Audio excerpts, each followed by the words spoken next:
And yeah, of course, Hey, cost. hey Josh, I don't know if you saw my text, but your idea is fine with me. All right, sounds good. And of course, we can go back to anything as we go through the items. So they're all sort of related, they're all in your bailiwick, so it makes sense to just open them up and let you talk. Yep. Do you entertain questions after each item, after each thing? I think, obviously, whatever the committee would like to do, but I was just going to suggest I'm not one of those people that is bothered by being, stopped and started. So, if folks have questions as we go, they can. If not, we can take them at the end. Whatever works for people. Okay. We'll have to vote on it separately, but that's okay. Yep. All right, thank you for I that. didn't have a quorum, and I'm just looking at this agenda. Where is everybody tonight? Here, I think. Oh, it's pretty. Oh, thank you. Yeah, I looked at this and I How thought, organized you oh, are. it's yeah. Did you buy the sweater and the jacket at the same time? No, Which colors? no, I got them on all of this. Okay, now we got it for him. Oh, no, it's still just, No, no, it's four. That's a four. I got this on the streets in Europe somewhere. They have these things all over the place. Yeah. Dirt cheap. Yeah. I can't find them anywhere No. in the States. They're like $25, and I think I paid $6 for this. But this jacket and this sweater are exactly the same color. Yeah. It's totally different. Yeah, that's what I want. Was there a point on?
Yes. All right, so Recording in progress. good evening, everybody. We might have got 7 o'clock, so we should start. And present at the beginning of the meeting are Councillor Getz from Ward 5, President Laredo from Ward 7, Councillor Kelly from Ward 3, Councillor Amberg from Ward 6, myself, Susan Albright from Ward 2, and David Kalis is online from Ward 8. Councillor Gentile just joined. Oh, good. Councillor Gentile is just joining from Ward 4. And we have Allison, Councillor Leary's in the chamber, so she'll join us if she can later. You do staff introduction? Yes, and our staff, which I'm just thrilled that you're still here. You know, you think that's like a really negative thing. I'm sorry. Gonna keep it like. Katie, Katie Holden. Why would you? And we're joined by some staff who are gonna do some presentations for us, and so we'll just announce them as we go. So our first items are all Commissioner Morse's items, so Commissioner Morse and I were thinking that we would open them all at once and let him talk about them, and then we can ask questions one by one, but we can let him start running and see how he does just getting them all done. So the first one is 410-24, Veronica the Mayor requesting authorization to appropriate and expend $700,000 from free cash for the purpose of funding several Newton High School priority,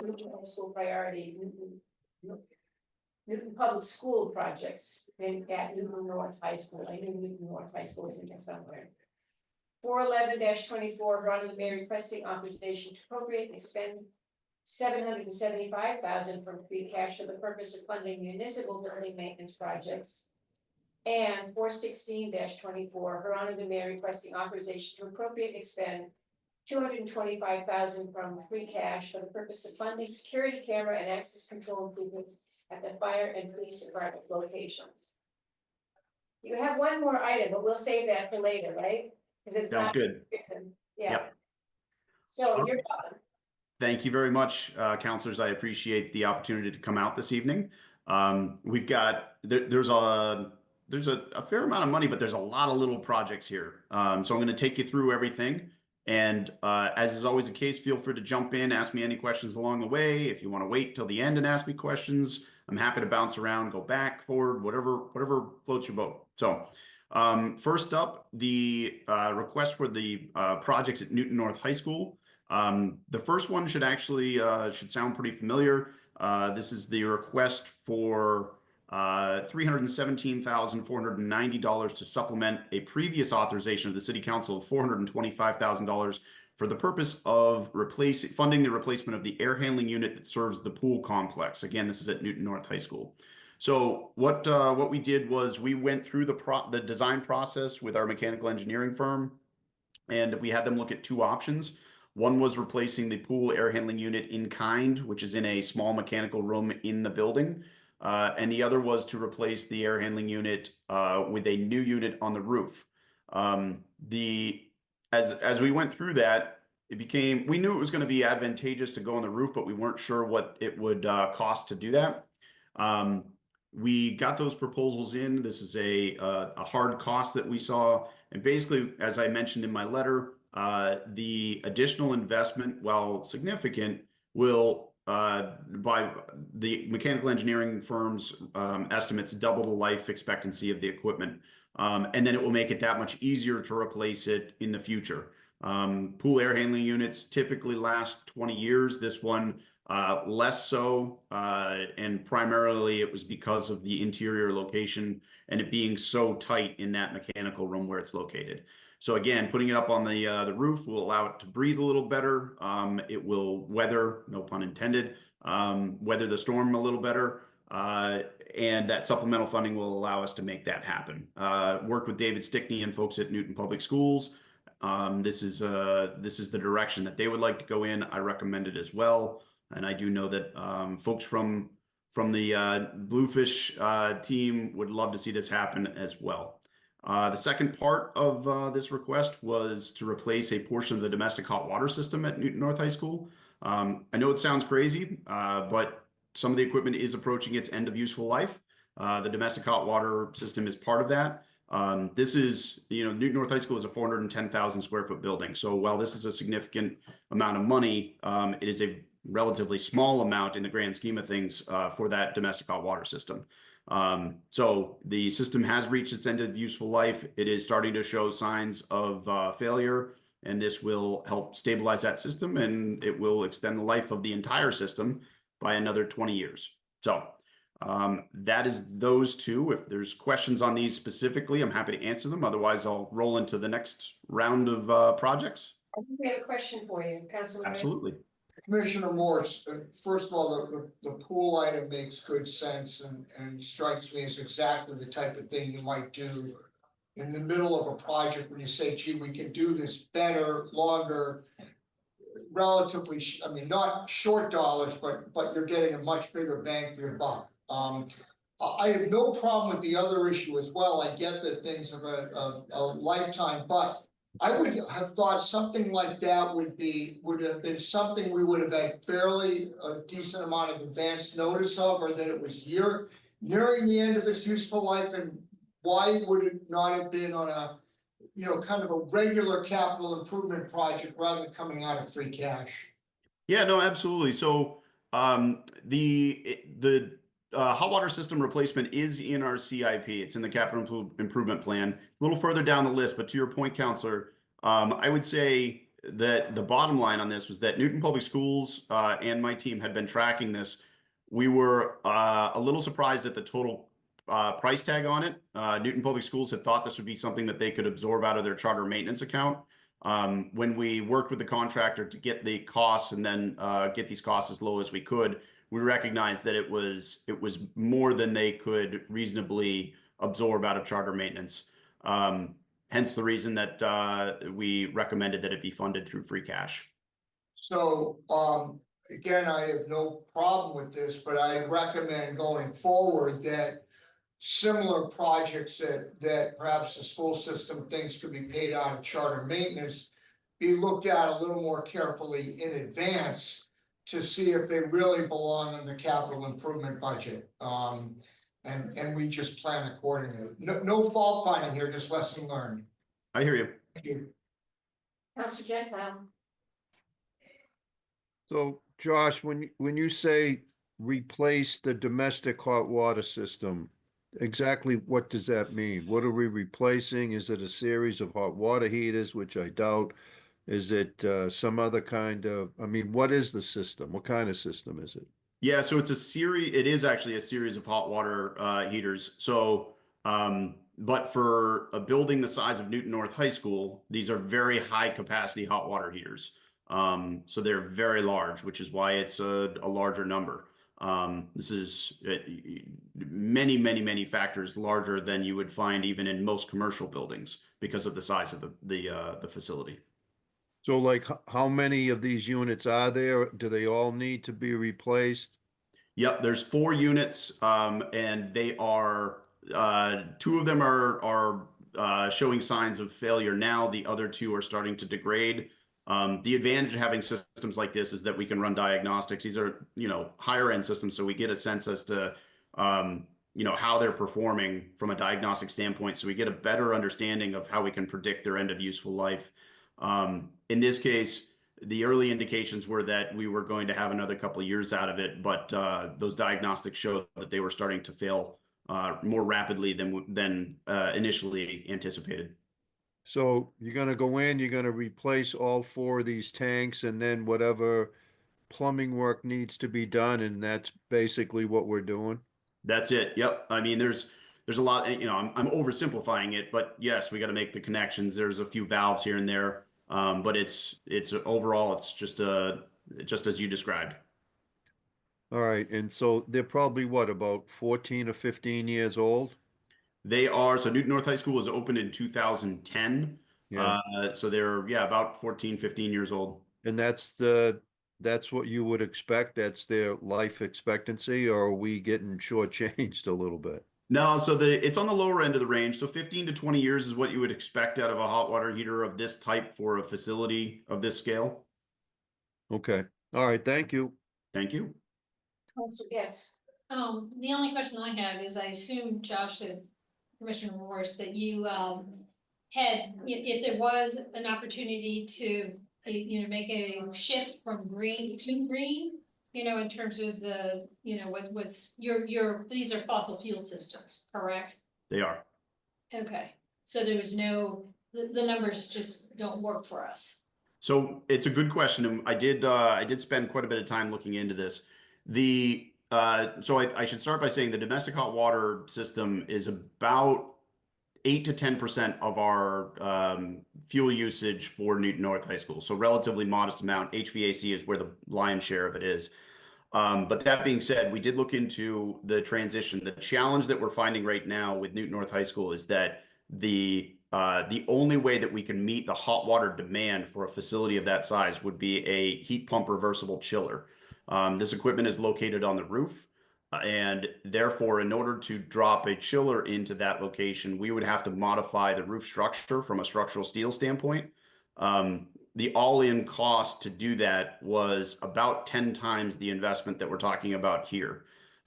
So my recommendation is that we replace this portion of the heating system while the capacity of those smaller heat pump hot water heaters improves. I would expect that in the not too distant future, certainly by the time we need to replace this again, the technology will have caught up and we'll be able to replace this with smaller heat pump solutions that won't require major structural modifications to the building. Okay, thank you. Council Kalis, you had your hand up. Are you okay? Yep. Councilor Gentile asked my questions. Okay, so I have a question about the people living on Hull Street. Where, I couldn't tell from the diagrams where this is going on the roof and how visible it's gonna be to the Hull Street folks and others that look down on the school. Yeah, no, great question. So happy to pull up an aerial if it helps, but it's well removed from Hull Street. It's more center of the building. So it's quite a ways into the core of the building, and it's actually stepped down a bit. There are, to put it in perspective, there are, I want to say 7 air handling units on that roof that are closer to the neighbors on Hull Street. This one is quite a ways away from them. Okay, that makes me feel good. Better anyway. So, any other questions on this one? We could actually vote on this one. Yeah. Oh, wait, Council Just noise level on it. Oh, Yeah. absolutely. Yep. So the noise level will be no greater than, in fact, less than the existing air handling equipment up there. So we're again should be in good shape. And as far as where it's located, because it's in the core of the building, it's really the furthest place away from any of our abutters. I'll move to approve. Okay, so Council Danforth has moved approval. Unless there's any other questions, we can vote. All those in favor say aye. Aye. Opposed, no. Abstentions? Okay, so that's unanimous. Okay, moving on. Next. Okay, and on this one, I'm going to share. This is a document that was submitted in the backup, and I'm going to do it, if nothing else, because I think it's going to be fun to do. All right.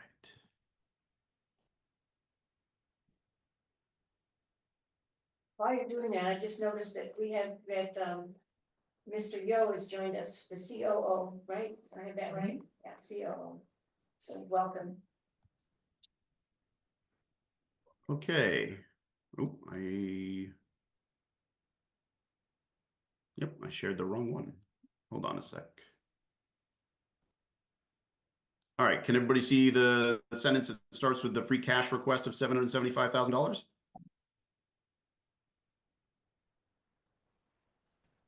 Yes? Yes. Yes. Oh, okay. Thank you.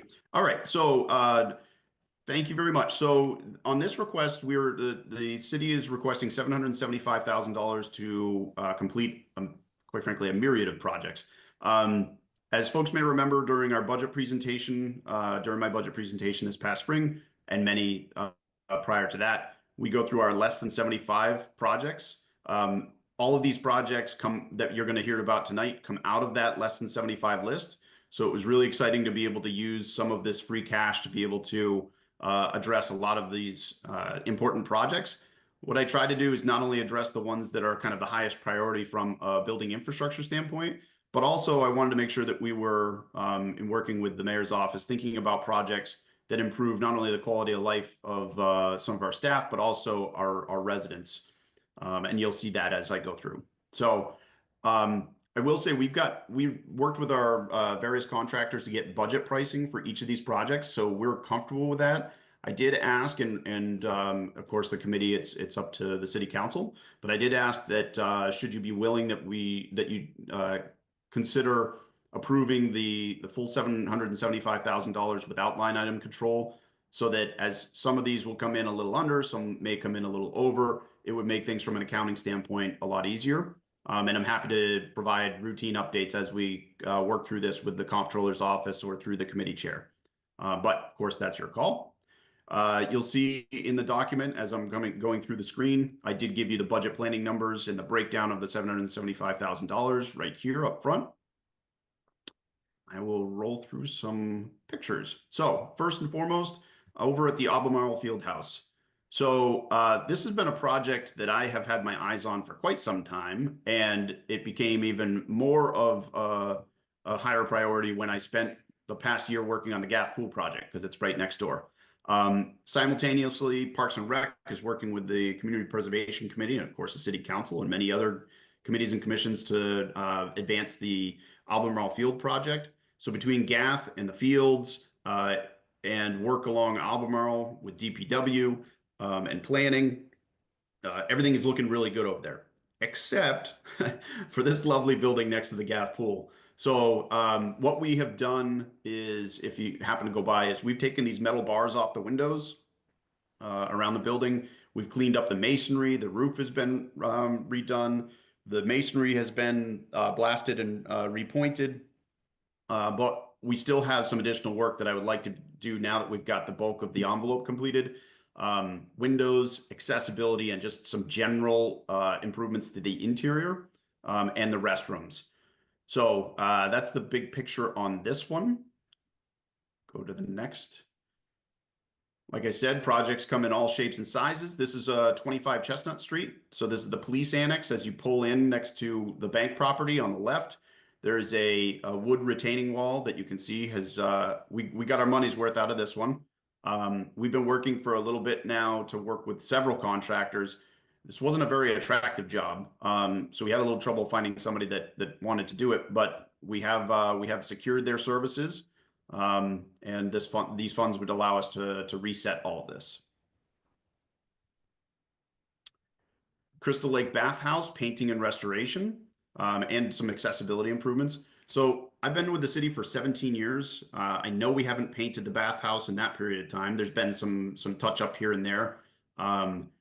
And this is, I think, a great opportunity to really improve the bathhouse exterior, stabilize it, improve some water infiltration issues, and just make it look a lot more presentable. I will say, Councilor Gentile, I know that this one is near and dear to your heart. I'm always very careful not to spend money I don't have. I will, in the interest of full transparency, let the council know that I did get started on the exterior painting due to the nice weather right now. Should the city council not approve these funds, I would pay for this out of my own budget, but it was important to me to get started on it. That is a smaller portion of the overall funding request for this project, but I did want to just let you know in case you happen to be walking out there and saw us getting started on it. Jackson Homestead, painting and preservation. So the Jackson Homestead, I don't believe that this has been, I think it was painted just before I came to the city or possibly just after. It's been a little while. Buildings like this should be painted every 8 to 10 years. Oh, Councilor Kalis, I see your hands up. Yeah, so I wanted to ask you on the bathhouse.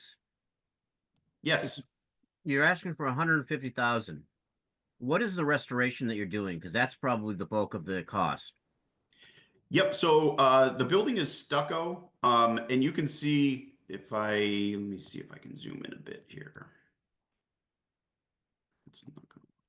There we go.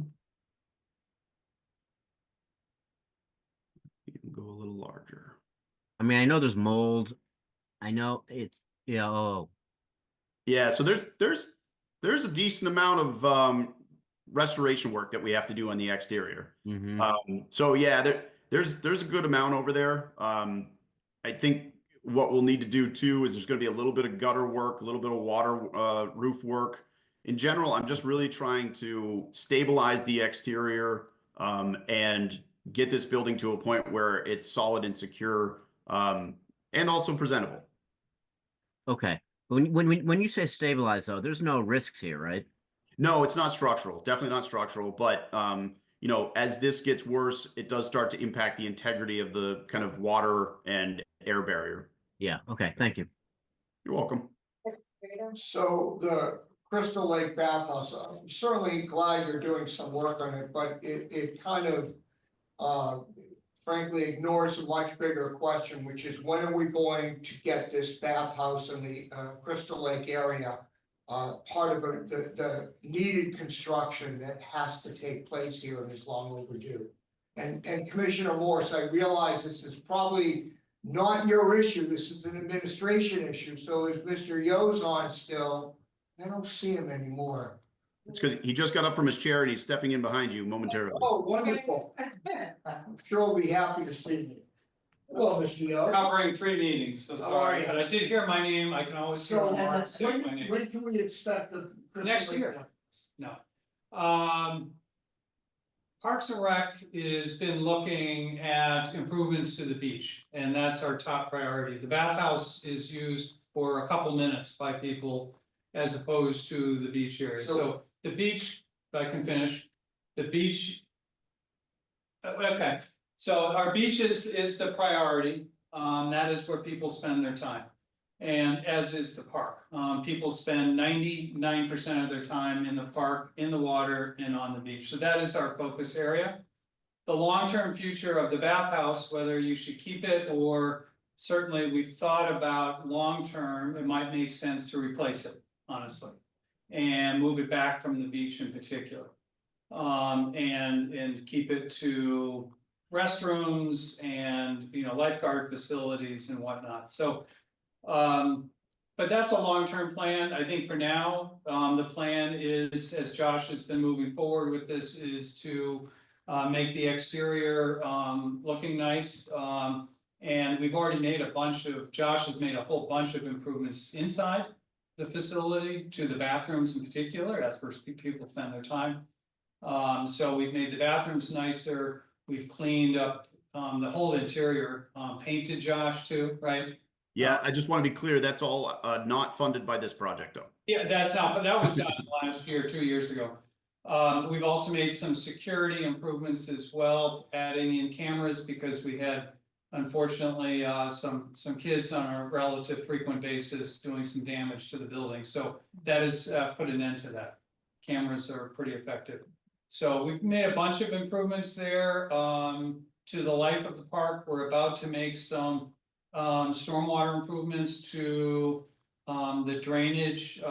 There's coming down the driveway to the lip to the beach. We're working with Jennifer Steele on that. Everything has to go through Concom. So we're focusing on the most important things right now.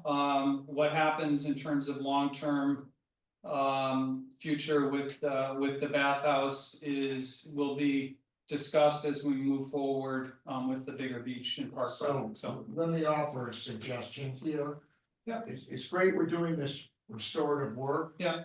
I think the Park and Recreation Commissioner and the commission should have a complete plan for what they envision with Crystal Lake. Yeah. Including the bathhouse, including the beach area, including everything. And then you can always fund it in increments if need be. But I'm concerned with just putting a beach area out there and talking about the bathhouse later. I don't think that's a good okay, plan. thanks for your perspective. Okay, thank Appreciate you. it. Anybody else have a question about this one? Councilor Kalis, you have your hand up. Do you have a question on this one too? No, Okay. I Councilor, already asked it. oh, okay. Okay, just a quick question, is this, I'm trying to find it on the Macros database. Does it have any protection, the bathhouse itself? I didn't know whether or not you had to go in front of historic for it. Yeah, I don't have to go in front of historic to do painting and restoration, provided that I'm not making any changes to the to the structure. I mean, in this case, I'm painting it the same color and restoring it using the original materials. So I'm okay in that regard. Okay, all right, thank you. I do think it is in Macris though. I think it might be in there for If I can cultural. find it, I'll email it to you. Yeah, I think it's in there for cultural purposes, but it's definitely in there and it's in our historic building survey. Councilor Danberg has Yeah, something. I was just gonna say, we've been looking at this for many years now, and are very much in favor of. Oh, you can't have that. Project, perhaps even, replacing the concrete, section. You asked if there was any portion of it that is historic. I think the front portion of it, as you look at it across the lake, there's a front portion Right, that's it. across the lake that's maybe even 1912. So yes, that one is protected. Okay. Can I Not this. just, can I just add something if I may, Counselor Danberg? I just so we're clear, I was not happy with the response of the administration here. And I think as a committee, as a council, we need a full-blown plan. What is the vision for this property? And then incrementally, it may be incremental, do it all. You may not be able to pay for it all in 1 year or 2 years. But I'm very concerned, frankly, although I'm glad you're painting, Commissioner, I think that's the right thing to do, given the serious deterioration.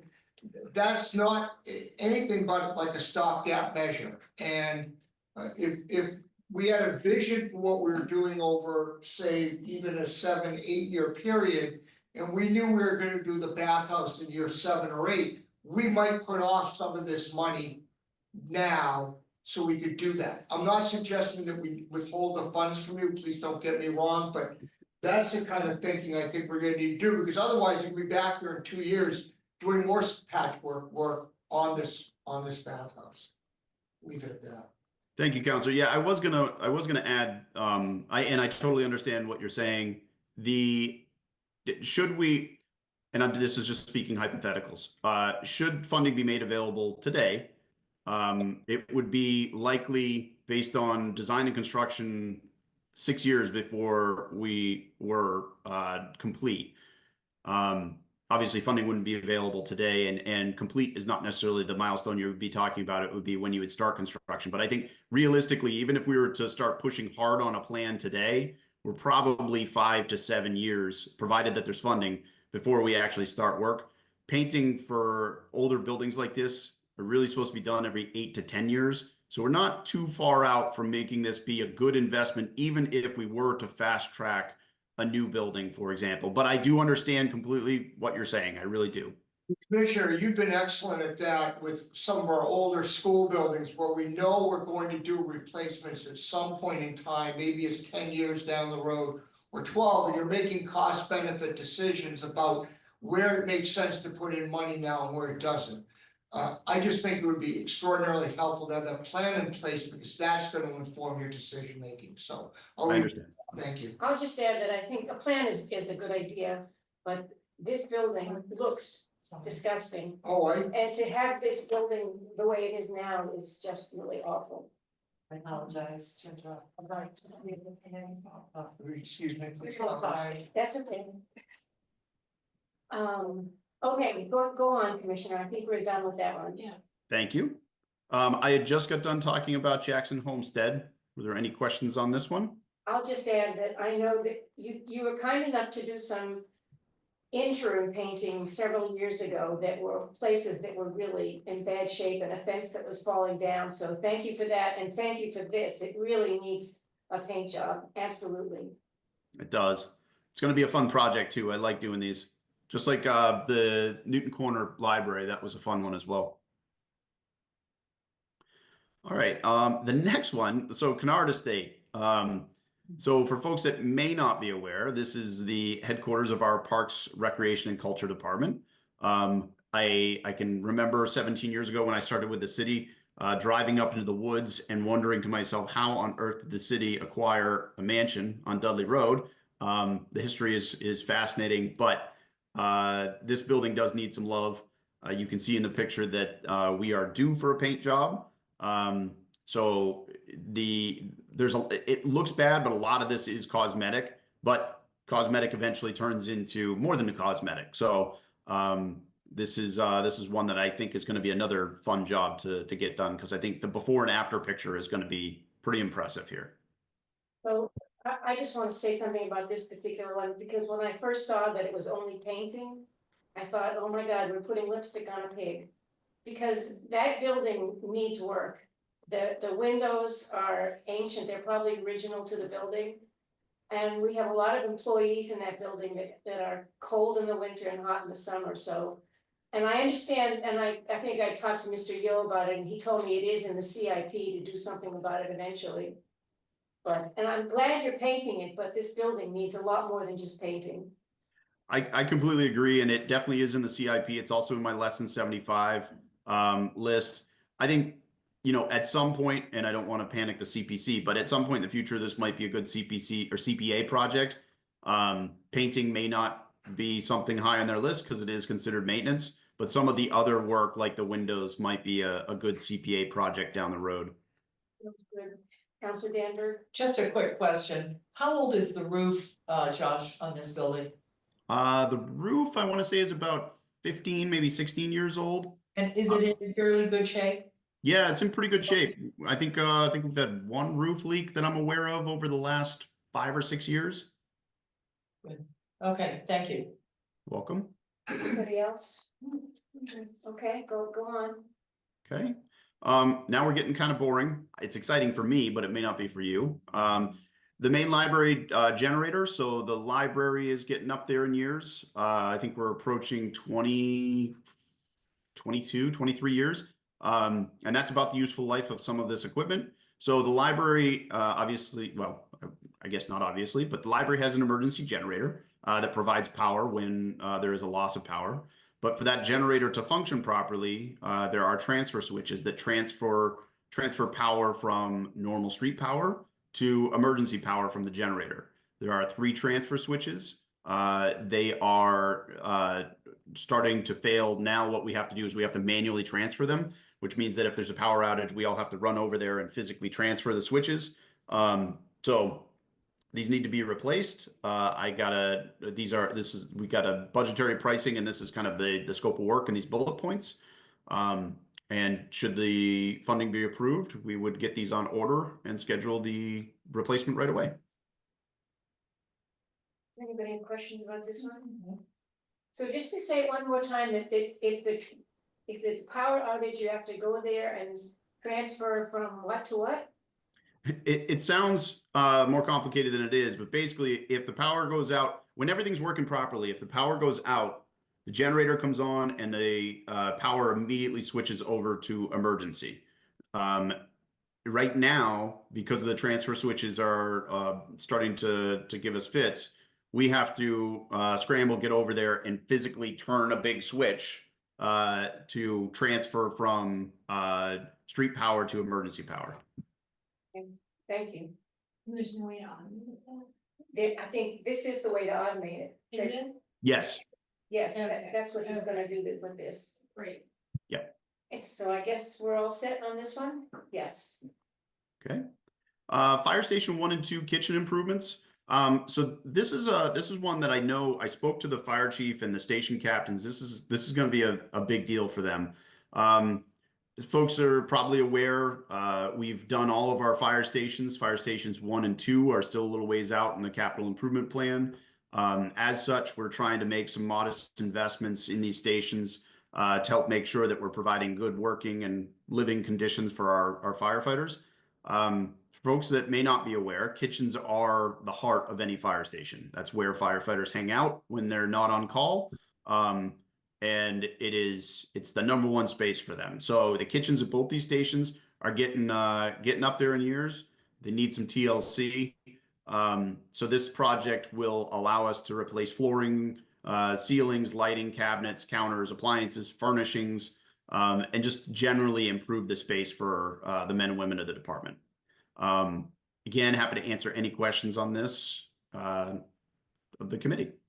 So when we did the renovations to the fire stations, we didn't do these kitchens? We haven't done renovations to stations 1 and 2, so we did Oh, okay. stations 7, 10, 4, 3.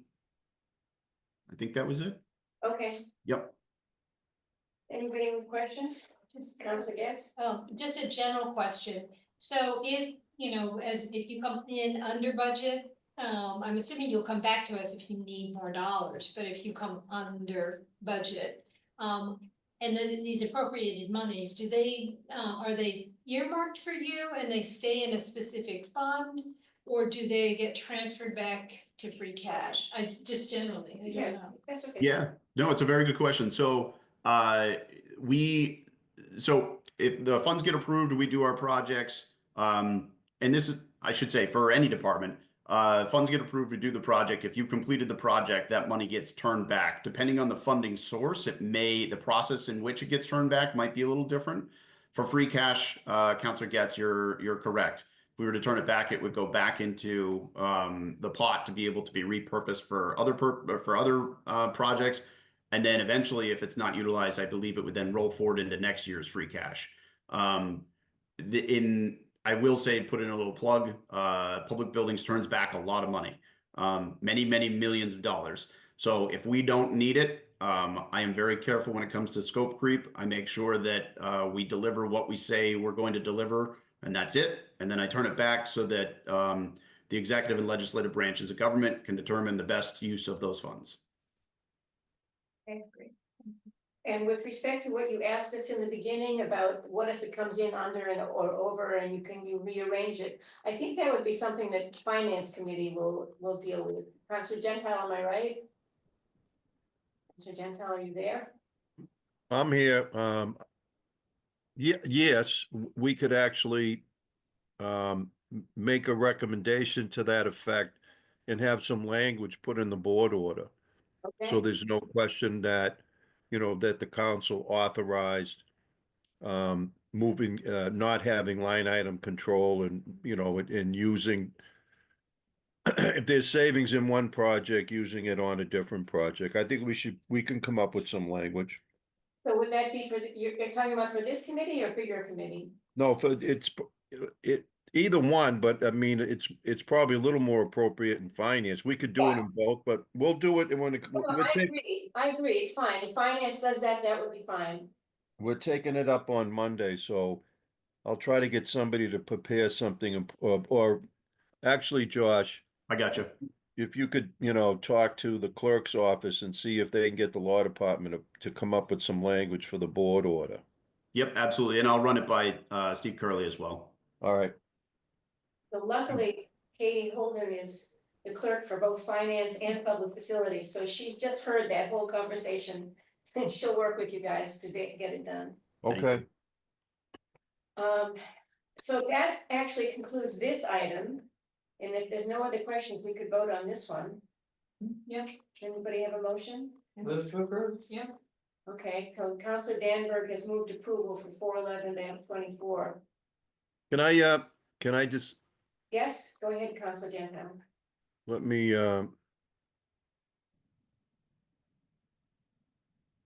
Oops. Councilor Gentile, you just muted yourself.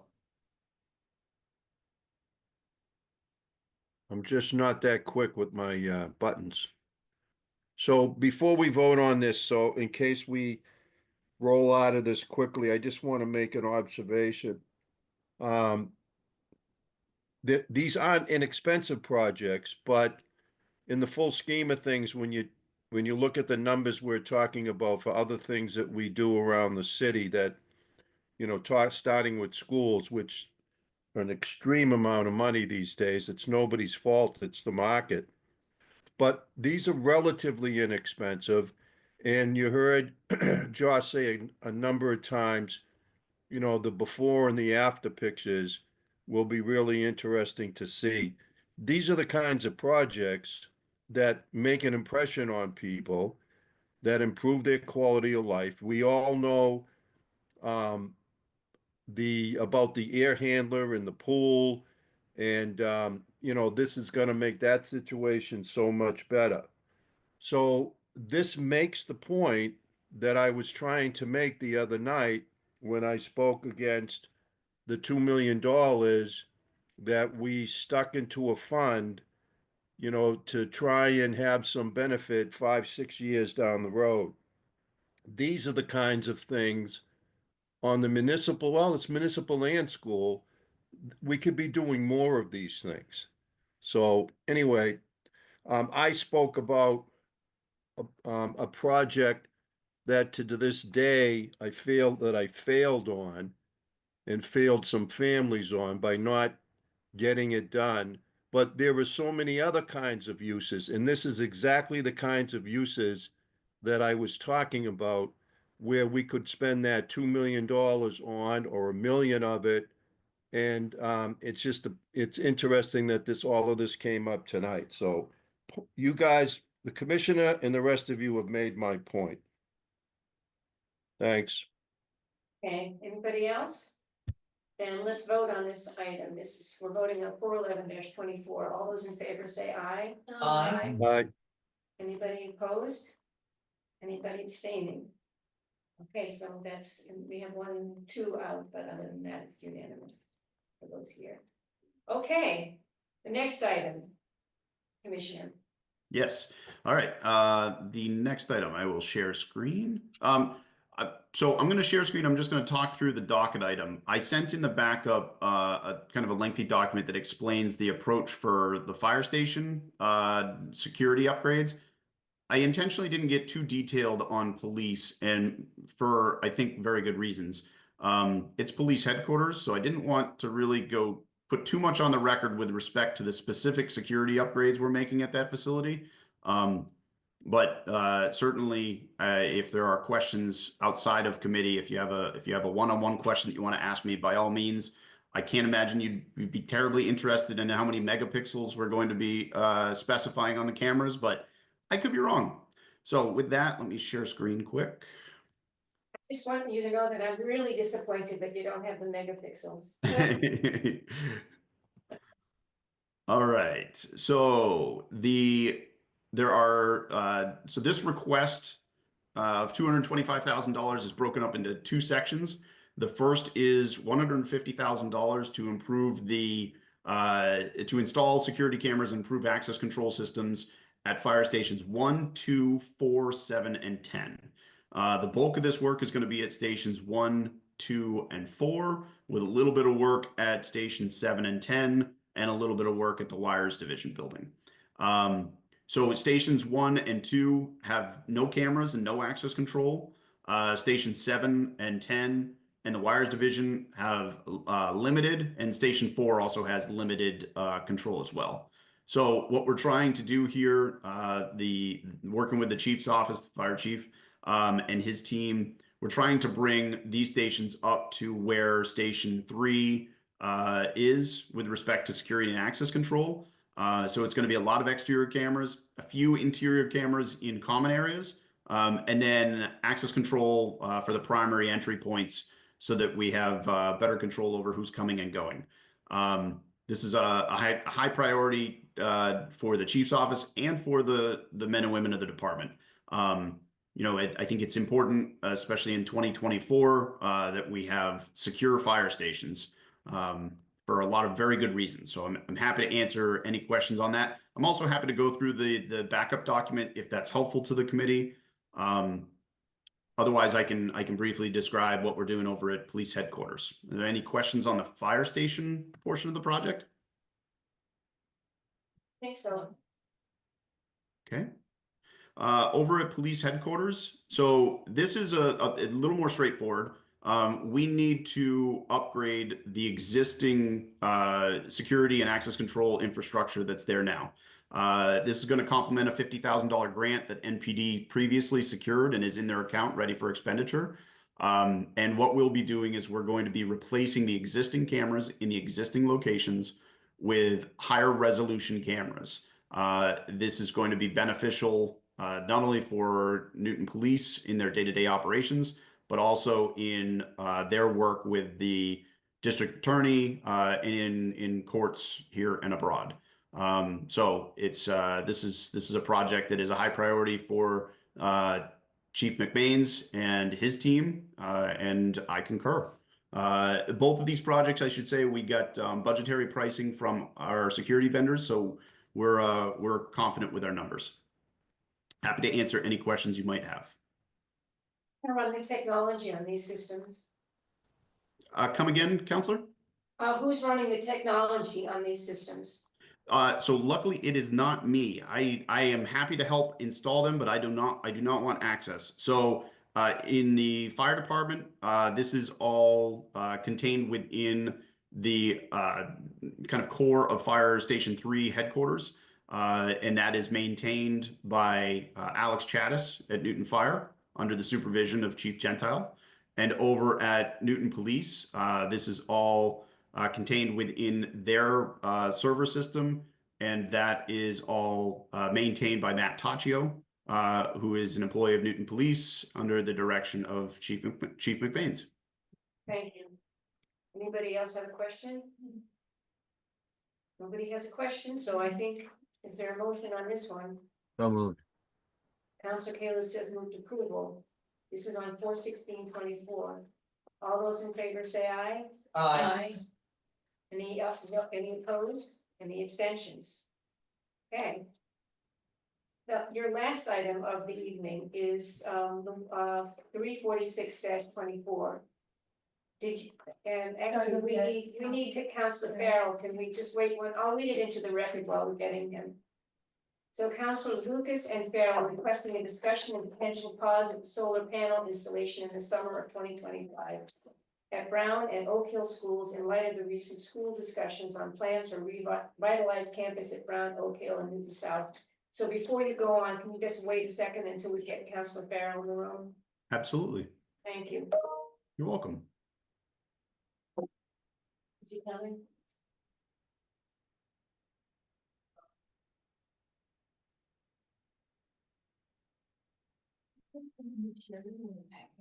There was none.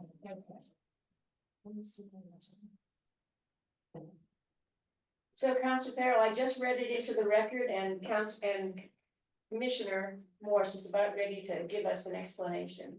Yes, not. He is just ready to start. We're waiting for you. Thank you, Commissioner. My pleasure, Counselor. I did it already. So, All right. Come on, Commissioner. Thank you.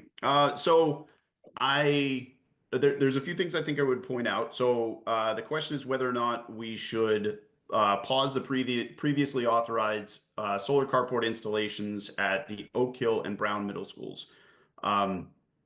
I understand that there has been some preliminary discussion about future planning for Brown and Oak Hill, and to some extent the Newton South High School campus.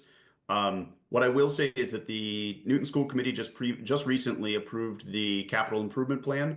That document is posted on their website and ours. It feeds into our current CIP. You'll notice in there that there were no changes to the order in which the schools are being tackled. So what that means is that, and while the schools are, I should say the school department is continuing to work on their long range facility plan, on updating it, I should say, there have been no changes in that order. So the order as I currently know it is obviously Lincoln Elliott, which we're in construction on. Then we're going to head on over to Countryside, Horace Mann, Franklin, and then after that, I believe it is Ward and Underwood. After that, it would be, I believe, Mason, Rice, and Pierce. And then it gets a little more murky after that, and that's what the school department is currently working on. But it would be Williams, Burr, Memorial, Spalding, Bowen in some order. And then after we're done with all of those, the latest approved plan by the Newton School Committee would have us start tackling the middle schools. From a high-level order of magnitude schedule standpoint, I would anticipate that we would probably not, unless something changes, and based on our current speed, which is historically fast, I would not expect that we would be taking on a middle school like a Brown for many decades. The solar carport projects are 20-year power purchase agreements, at the end of which the developer is responsible for removing everything if we ask them to, or we can extend the power purchase agreement, or we can buy it outright. So we have several options. based on the current capital planning, it would be our recommendation that we move forward with the solar carports as previously approved. And I think we'll be able to reevaluate this in 20 years and determine whether or not at that point we should make any changes to whether or not we should remove the carports or make modifications based on at that point what will then be probably a few decades away before we get to Brown. I see that Mr. Ferguson is here, one of our sustainability directors. Do you have anything that you want to add to this conversation? I think you're on mute. 1 second. Yeah, hello. Well, I mean, the important thing is that Josh has consulted with the school department and determined that the canopies are not interfering with any plans during the life of the canopy projects. We have 2 of those projects under contract, and under lease, they include the solar canopy located behind Brown, and also the solar canopy on the Wheeler Road parking lot.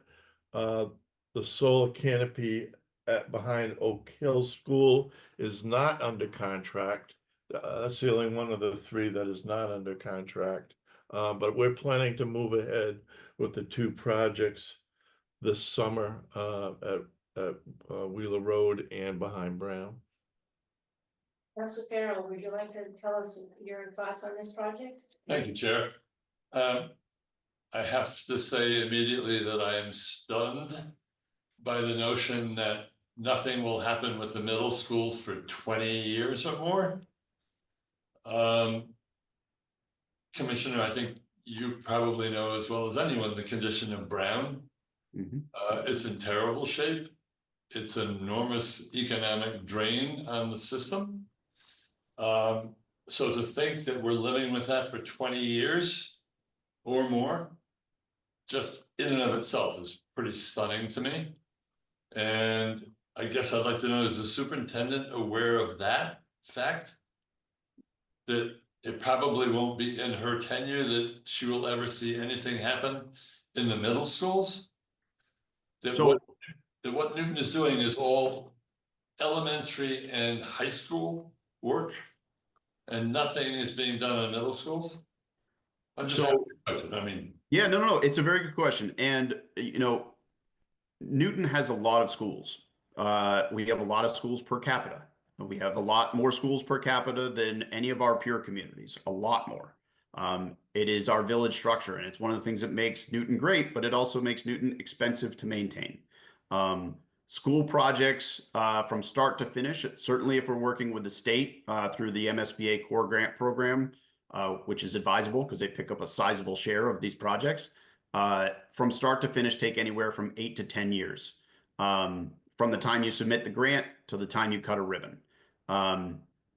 When you consider the fact that we have 8 elementary schools left to complete, 4 middle schools after that, and then Newton South High School, and considering that we're already in design on 3 of those schools, that we have to wait till we finish that before we can move into the next round of elementary schools.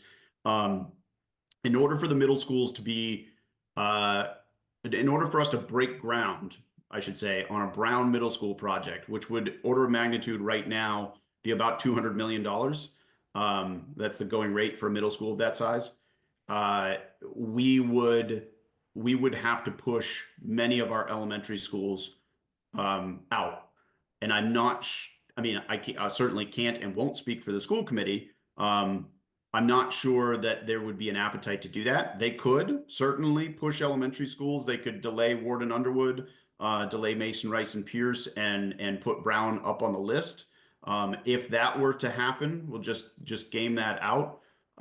We will be done with this round of school projects in 2027.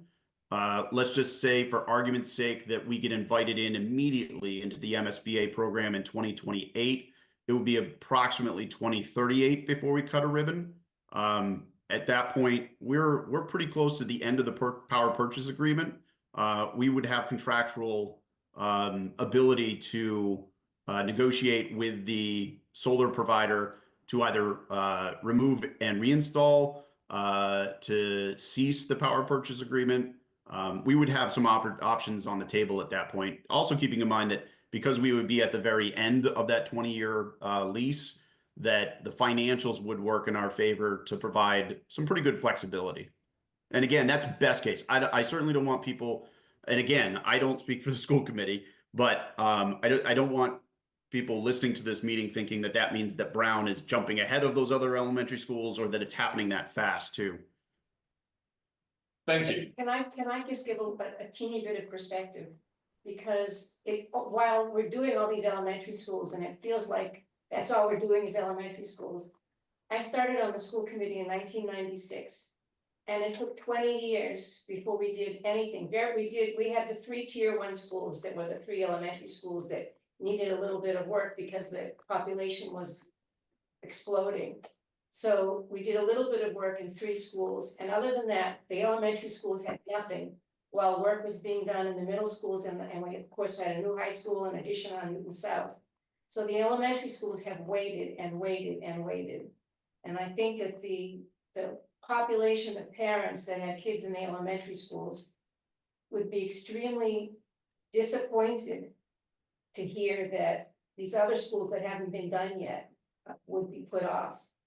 I heard what you said about the superintendent wanting work to be done at Brown and the 3 schools together in that area, and I think it's a great idea, but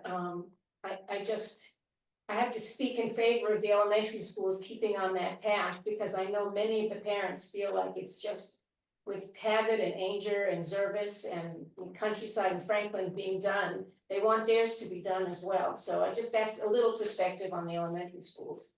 Thank you, Chair. I appreciate that, and thank you. Just on that.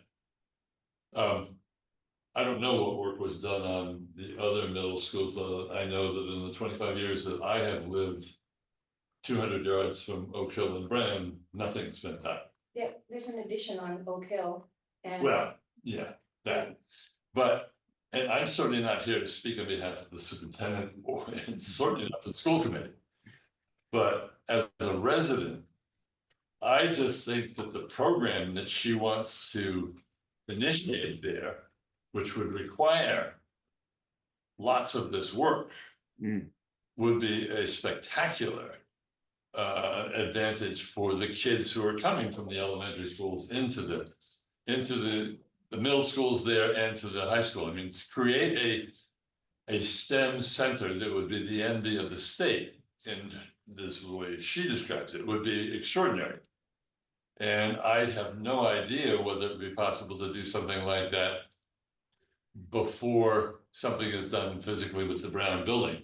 But part of that is the fact that she and you are doing is to, rather than do solar canopies, she very much wants to include geothermal wells in that process, both for the advantage of power, but also as a learning experience as part of the STEM program, in addition to many other things, which unfortunately you may have seen, Superintendent. I don't know whether other people here have, but I will pass out the passage from her June 6th meeting, which just blew my socks off, and saying, God, how wonderful this would be for the students of Newton. I don't know whether that all depends on her. Any of it depends on having a new physical building at Brown. But this sort of a program in this day and age for Newton seems to me would be a significant incentive and perhaps even a priority to look. And I don't know if we can find another way to fund it or not, but you know, I for one would be willing to work with the school committee and the superintendent to try to find an alternative way to support that funding if it's at all possible. But so my whole intention was not knowing that you're looking at a 20, 30 year plan for before anything can happen. My sense was, why are we putting these things in, which I think have to stay for at least 10 years by contract in order to get the federal and state abatements that they are getting now, which are pretty extraordinary. As I understand it, where all of their payments are paid off really quickly, immediately. They buy something, you put an invoice in, they get a check. And the depreciation for this stuff is also pretty extraordinary these days, given Biden's federal programs and even the state's programs. So I'm not worried about the guys who are installing this stuff because they're making a lot of money. I have it from a very good source whom you probably know, and maybe many members of the community, that many lawyers have gotten involved with these groups and retired millionaires because of the incredible speed with which they're getting paid off and the rapidity with which we're building these things. But they also say that, you know, anything smaller than a 20,000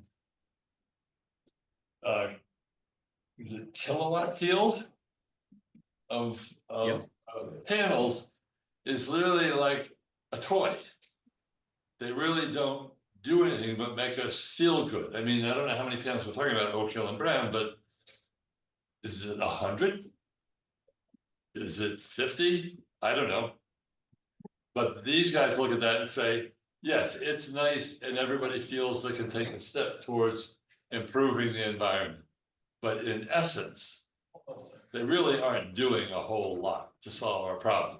We'd be better off with the city council since they suggested not discourage cars, but really encourage cars to become electric cars. So we all electric cars in Newton instead of gas cars. So that was my point in asking you to come in and share the conversation. I have great respect for your opinions about this. I am, as I said earlier, I am blown away by the prospect that nothing could possibly happen there for 20 plus years. And when you look at the vision that this superintendent has for that area, the two middle schools and the high school, which still doesn't have a safe path for them to walk between.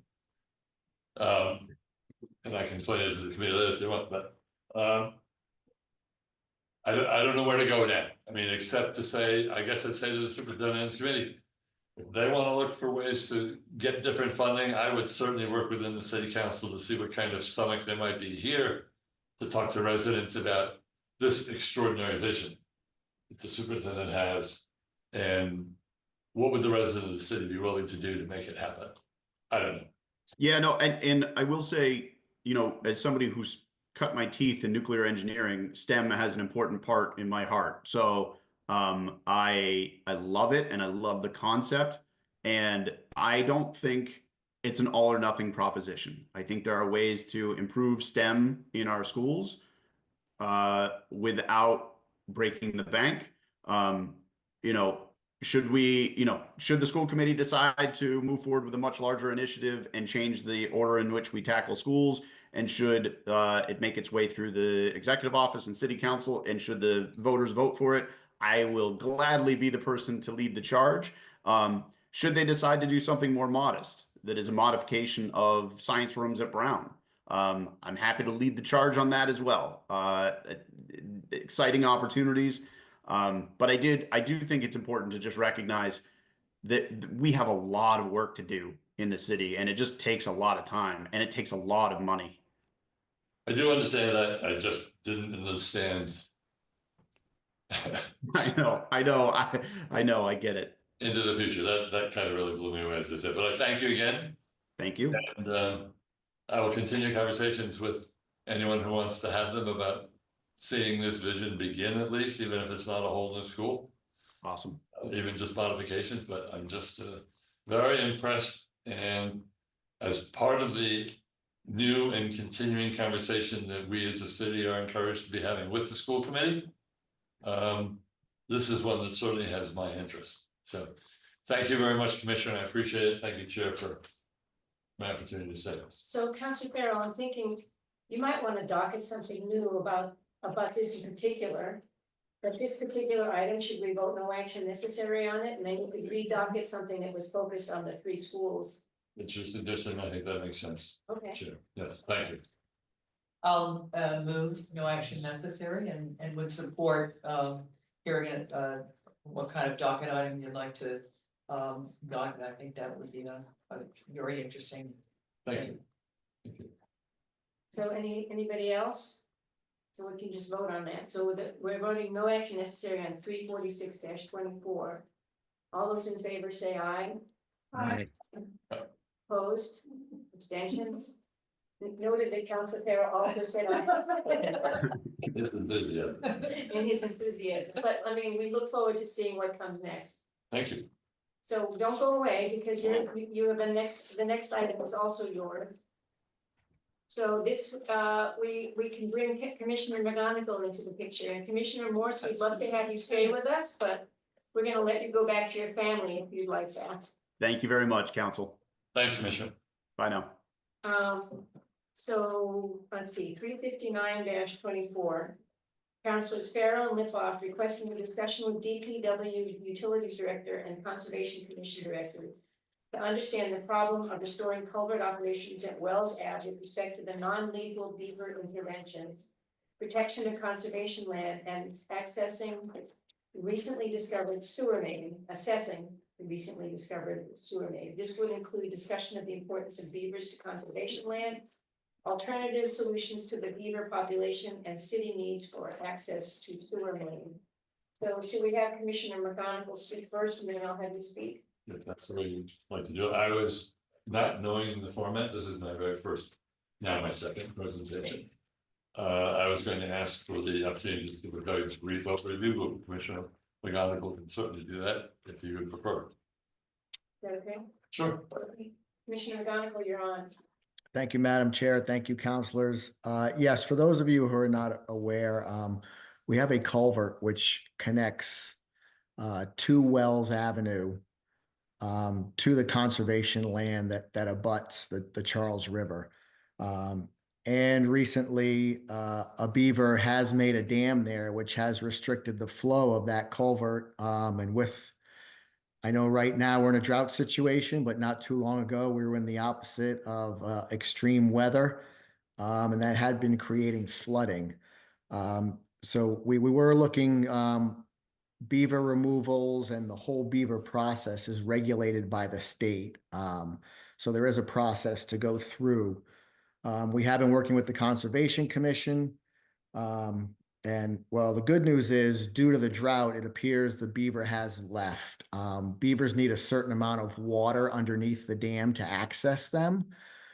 So with the drought, we do have minimal amount of water there right now. So we've been monitoring this with the Conservation Commission, Jennifer Steele, and have determined that the beaver is no longer there. So we have submitted the paperwork to the Conservation Commission for removal of the vacated beaver lodge, to clear the dam, to install a trash grate, which we do on problem areas throughout the city and our culverts, to prevent debris and things like beaver dams being built there, and along with raising the sewer manhole, which is there also, and during these extreme events is underwater, which is not a preferable scenario for any of our sewer manholes. So we'll be raising that also as soon as we have that approval from the Conservation Commission.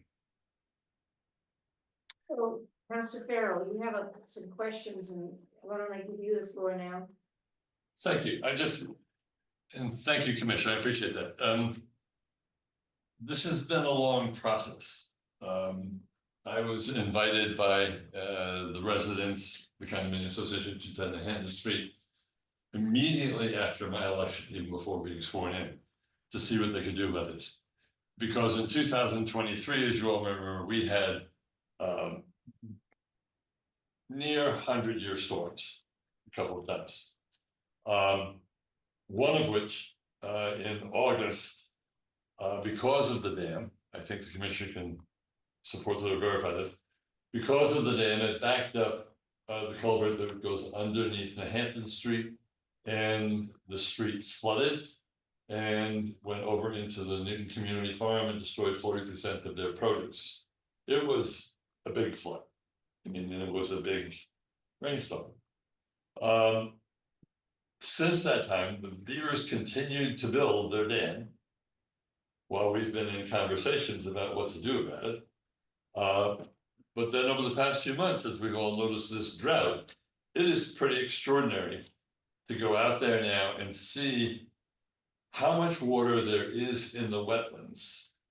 And all because the dam still exists. The water is a strong stream to the culvert where it blocks up and then goes in and backs up into the wetlands. But it's really good for the wetlands. Now, I don't know whether the beavers are or not. I will take your at your word, Commissioner, that they have moved. I don't know where beavers moved to. But if you say they're not there, then I will take your word for it. I don't know what happens when they come back, because everything that I have read and watched over the past 10 months, way too much more than any normal person needs to know about beavers. Even the governor gave a reprieve to one of them recently. They're fascinating creatures, and they will come back according to everything that you read. Wetlands and beavers are a very symbiotic relationship. It might not be the beavers who were there wherever they went, but if they did just walk off someplace, they might remember and come back. But they will be back when this drought is over. My question and concern is that the grate that you are proposing to put up, as is the one I imagine over where the brook enters under Needham Street. Why am I totally blanking on the name of it? The significant brook that runs along by Newton South and then goes over to. Yes, under Needham Street, you're correct. But is that the type of arrangement you're talking about putting in there? That sort of a grate? So something similar to that, yes. Because it seems to me that the beavers will simply chop down more of the vegetation that's there and put it on top of that grate, as opposed to what you and I think have learned, that there are things like flood return management systems that can be put in that will maintain the water in the wetlands at a certain level. The beavers, as I understand it, go where the noise is. The noise says there's a hole in our dam and we need to block it up. And that's what they do. And that's what they did at the culvert, I believe. And I believe that that's what they will do at this grate. There are mechanisms, flow devices, which can be put out away from the culvert or this grate with a pump that monitors the level of the water. And when the water gets to a certain point, discharges the water underneath the dam that the beavers had built around this. I'm not making it very clear, but there's a graded area out there that can do this. And that will maintain the level of the water. So they will be happy. They will have their dam. The wetlands will be happy because the beavers will be back and they will have the water that they need to survive, but not so much that it will flood across the street again to the new community farms, nor go back up to the 210 Manhattan Street people and threaten their properties and the trees that they really want to preserve. The more water on these trees, they will rot the roots and the trees will die. Many of us are against that sort of thing, and having trees rot and disappear. But there is this flow device, and I guess I'm wondering whether you would consider putting such a flow device in. One of the things that I spoke with the commissioner about a while ago was that there is a national organization that will in fact provide 1/3 of the funding for any sort of thing like this. All one needs to do is apply for it and show them the bills, and they will fund it. It's a beaver organization, and they want to support the beavers, so they're making this funding available. That's not to say that it won't be a cost to the city, but I believe that at some point these negotiations may have to open again. But the 210 Manhattan Street residents, in order to protect their property and the trees on the conservation land near them, have offered to consider paying for a part of this. So I guess what I hear from the commissioner is that the grate is a good idea, but it's not a resolution to this problem. And you may have a very different point of view, or maybe other people do. So I'll stop talking. Councilor Danver? Fascinating. That you've done this research and have come up with, the possibility of being able to do something that would both prevent the flooding and be friendly to the beavers, that, will inevitably come back. I wondered if beavers would come back, and I suspect that you're right, that they probably will come back.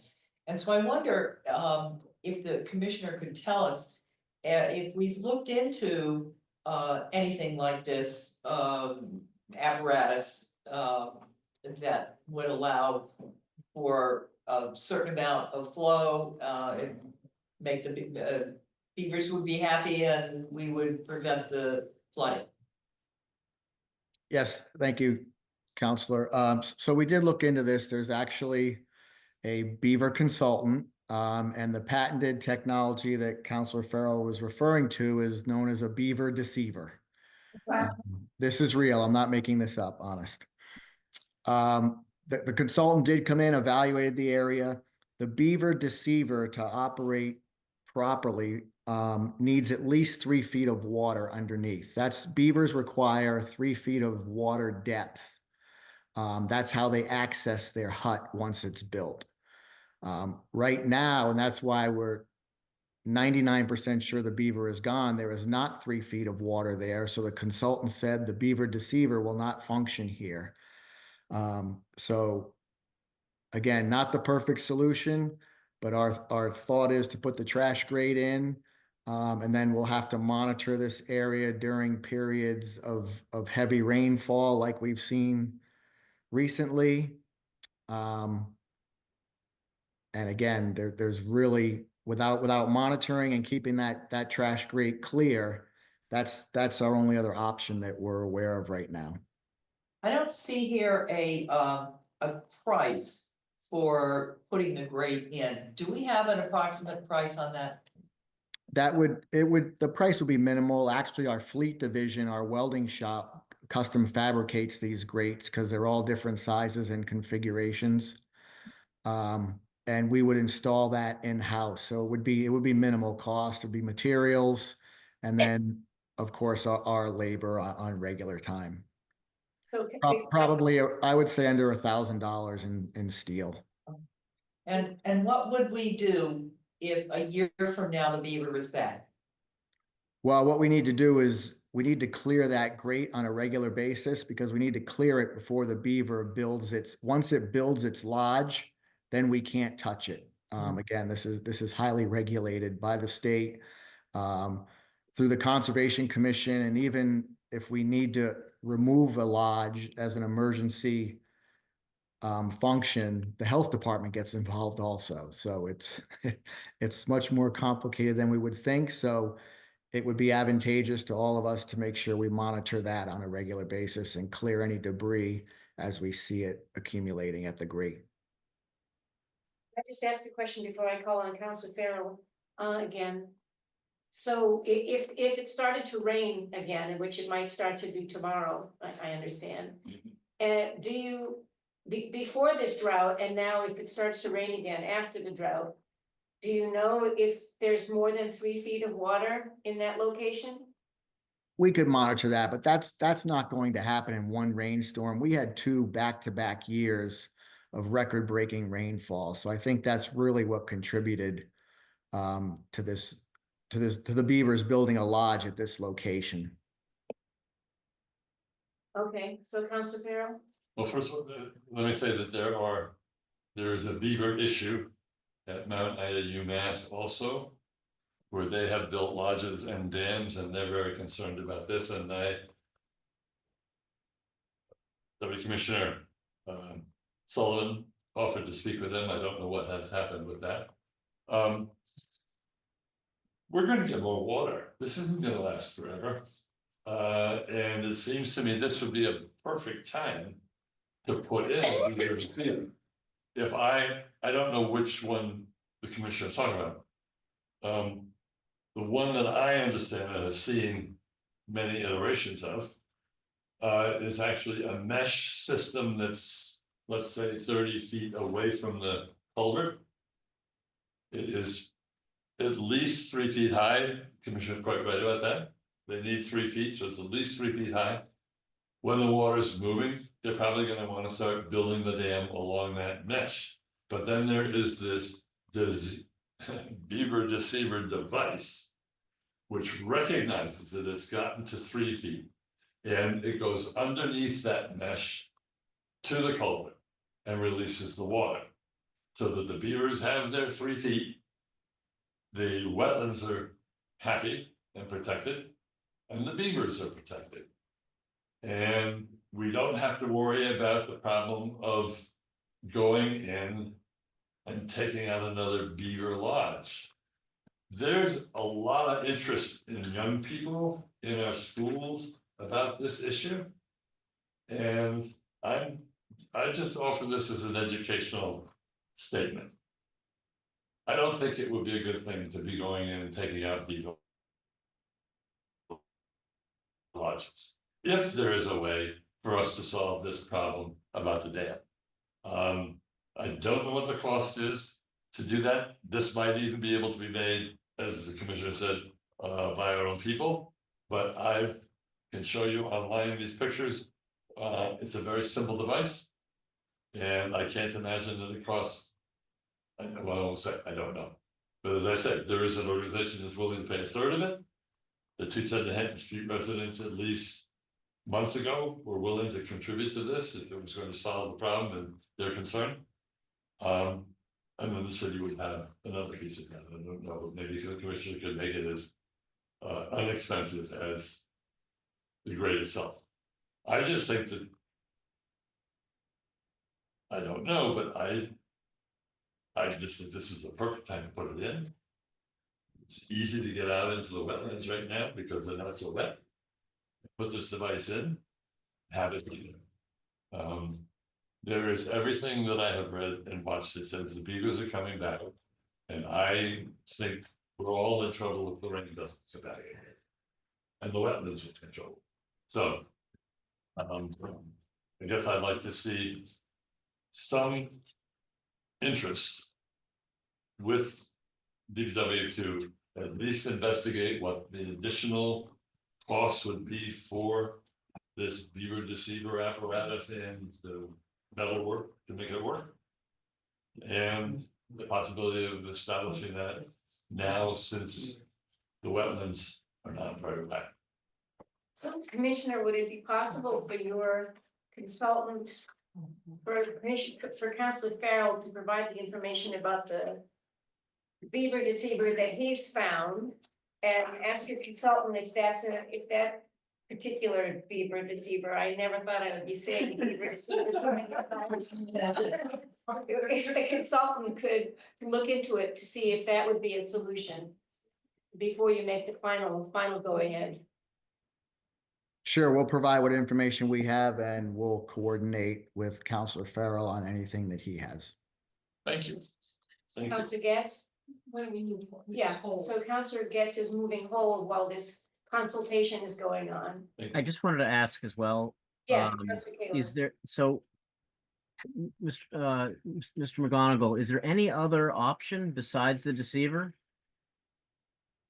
You know, because the deceiver, it depends on having the 3 feet of water, so is that an apparatus that can go in and out, depending on if you have 3 feet of water or not?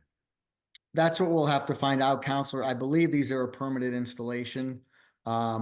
As I said, the consulting firm also sells these, so I'm sure if they could have sold us one, they would have. They said in this situation, it would not work and they didn't recommend it. So we'll do a little more investigation and we'll provide all that information to you all. That would be good. Thank you. So will you provide the information that you know about the one that you've seen Very to happy. the commissioner? Yes. That'd be great. Thank you. Okay, so Councilor Getz has requested that we move hold. All those in favor say aye. Aye. I will abstain because I'm here for the. One abstention. I was here for enough to vote with my colleagues and all Just that. wait for the baby, save them. Thank you, Commissioner. Teasing. There are Keystone. Thank you, Counselor. Yeah, I'll be in Thank touch. you, Commissioner. Thank you. Yes. Okay, Even right away. all right. Here's the agenda. The last two items that are related, so let's read them. We're very excited about this beaver thing. Counselor Leary and I were in the zoning board of appeals, so this You is missed probably much friendlier place. Sure. Okay, 103-24, Council Albright on behalf of Public Facilities Committee requesting update on planning and construction of the Bullow's Pond Dam.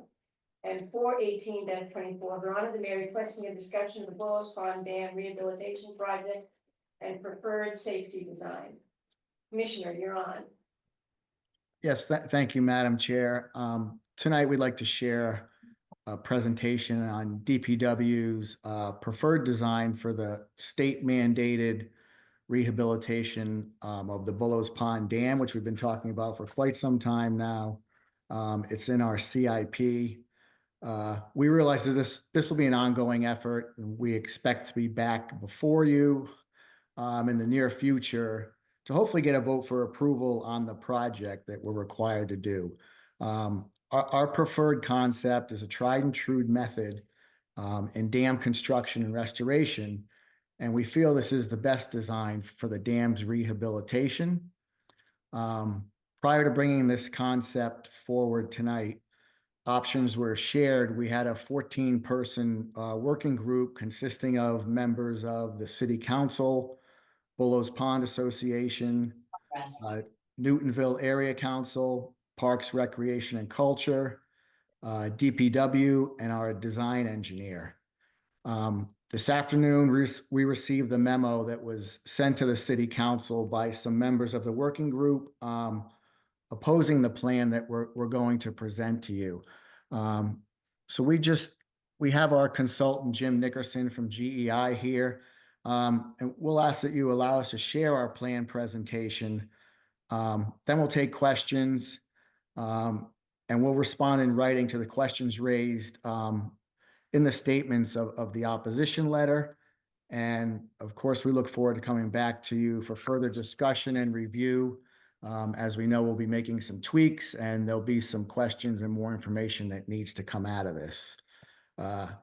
Before you go ahead, Councilor Kalis, do you have a question that right at the beginning that you want? Yeah, I just wanted to get a little bit more of a sense of this opposition and how that played into the decision to whatever conclusion you came to. I mean, was it consistent opposition? Did it in any way influence the end recommendation? How did you integrate their comments? Well, really, we had some back and forth. We had questions from members of the committee. We had some great working sessions. We had site visits. And at the last meeting, we presented this, and there really wasn't vocal opposition until the letter today. So we were kind of caught off guard by it. But we still want to present this. We weren't asking for a vote tonight regardless. We want to get the information out to everyone. We do need to keep moving this forward. This is a state mandated repair. We're under no deadline yet. The Office of Dam Safety has been very flexible due to the pandemic and the fact that we had a consultant and we were in a design process. But we do need to keep moving it forward. And again, we'd like to present tonight. And as I said, we'll respond to all those questions that were in that letter and share that with you all also in writing. We just want to make sure we have accurate responses to everything. Did the letter go to the whole committee? Because I don't think I saw it. It went to the City Council and the City Clerk this afternoon. Okay. Well, please go ahead with your presentation. Thank you, Madam Chair. Thank you, councilors. Jim Nickerson, Katie, if Jim could share his screen, and we'll have our presentation. If you just allow us to go through it, we can come back to any slides you'd like to and go through and answer whatever questions we can for you all. Good evening, everybody. I'm going to try to push the buttons and see if I can get this to work. So let me know if you can see the screen, please. Yep, we can see it. Okay. I see you guys there. I'm going to move you off to the side. Okay. Appreciate the opportunity to go through this and present this tonight. And we're gonna talk a little bit about a different kind of dam, not the beaver dam. The Bullows Pond Dam is located right here on Dexter Road. We're gonna talk a little bit about the identified deficiencies that we're trying to address, talk through what the selected design is, go through what the tree impacts are, and then present the overall cost of what we understand them to be today. Mr. Nickerson, if you could put it on slideshow mode, the slide would be bigger for us. Let me try that. Chance to see how this works. Now I gotta switch the screens. Are you seeing the? We're seeing both your next slide and the first slide. Okay, so I gotta change. So I think it's presentation or. It's. How about now? Same thing. Let's get a 19. Yeah, no. How about now? That's better. Yeah, that's good. Okay. Thank you. I never quite get that part right. As the commissioner said, you know, the need for this project really is driven by compliance with the Office of Dam Safety regulations for dams in the state of Massachusetts. This dam is identified as a significant hazard dam, which really means that you know, a failure of the dam could lead to significant property impact or loss of life within the inundation zone downstream of the dam. Previous inspections and some studies have been performed on the dam and identified really that the spillway or the zone where the water passes through is designed to pass through the dam isn't large enough for the current design standards for the dam. And because of that, water will mound up within the dam during the design storm, and it will likely overtop the dam, as what the models show. And overtopping the dam when it's not designed for that kind of performance would likely lead to a breach of the dam. Some of the other real issues that have been identified are a fairly significant amount of woody vegetation on the dam, which are in violation of ordinances that the state has on vegetation on dams. And then there are some smaller little deficiencies, like some masonry repairs are needed at the spillway and at the low-level outlet structure.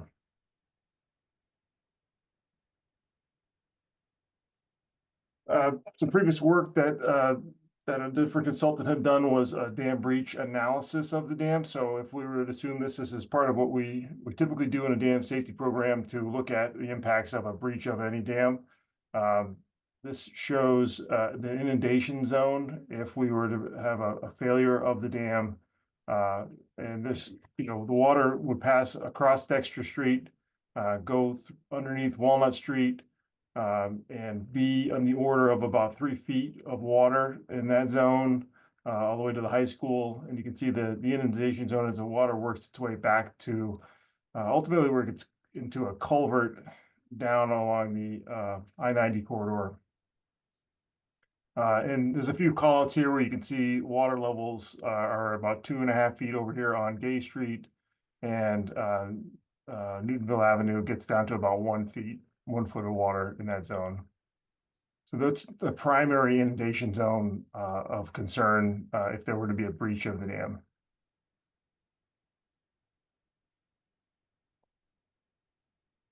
For a significant hazard potential dam in Massachusetts, the design storm needs to be the 100-year storm event. And by regulation, the dam needs to have a spillway that's designed to pass that. Unless we can show, you know, design where the dam or the dam system can store the water, pass it in a control way, or pass it over the dam, i.e. a designed overtopping event, which would be designed so that the dam itself wouldn't erode or breach from that event. So that third option is really the one that became the selected design. This is a little schematic that shows, you know, the Dexter Street, which is the section of the road that is the dam. You can see where my cursor is pointing, I think here. I don't know if that shows up, but maybe I can use the laser pointer. This is the primary spillway, goes underneath the Dexter Street, through under a bridge, and returns back behind the dam goes to a culvert under Walnut Street. The zone on the downstream side ultimately is a section that we would look to armor with something that would resist water flows over the top of it. The current design is for an articulated concrete block or a buried riprap, where, you know, ultimately at the surface you see grass, but underneath the surface it's armored. So, you know, if there was an event, you know, any erosion would stop when it got to that riprap or concrete block. I think that's called out there. So it's just a typical cross section. This is a more schematic than anything else, where we see, you know, current normal pool conditions, water on the right side of the dam. There is a concrete core wall that was originally constructed with the dam, or maybe it's a second iteration of the dam that we are aware of is out there. And then you can see on the downstream slope, which is where we're showing that these buried concrete blocks or riprap would go and be ultimately covered with topsoil and seeded.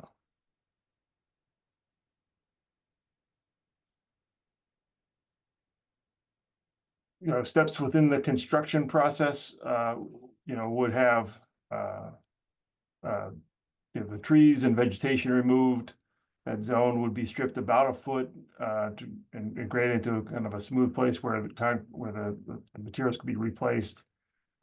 We'd put down a bedding layer, and then the articulated concrete blocks would come in sections that are put together in groups. They're tied together with stainless steel wires and tie, and then they're ultimately have some anchorage systems that hold them to the ground, just to help resist shear stresses from the water flowing over the top of them. And then that whole area would be covered with topsoil and seeded.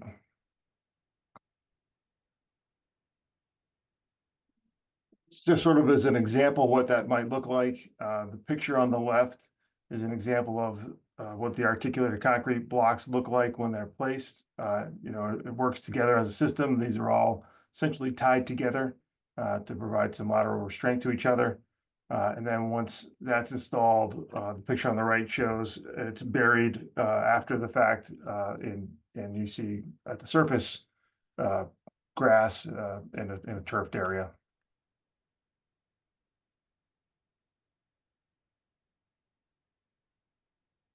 This is kind of a little schematic that shows a design detail of an example where we would use a larger riprap. That's just sort of individual large stones placed and then buried under the ground. So again, you know, an extreme storm like the design storm could come through here. It's a fairly rare event, but you know, in the event that it happens and we do lead to some erosion, that erosion would arrest once it starts to hit these blocks, and these blocks are designed to, or these rocks would be designed for resisting those erosion forces.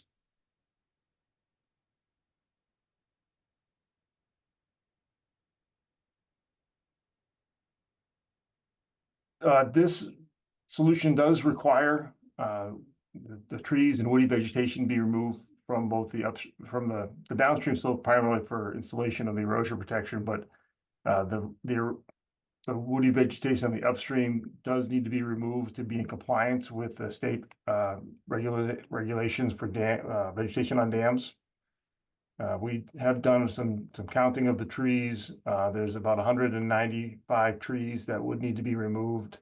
The majority of them are about 5 inches or less in the site within the tree removal zone. There are about a quarter of them that are larger, 6-inch plus diameter.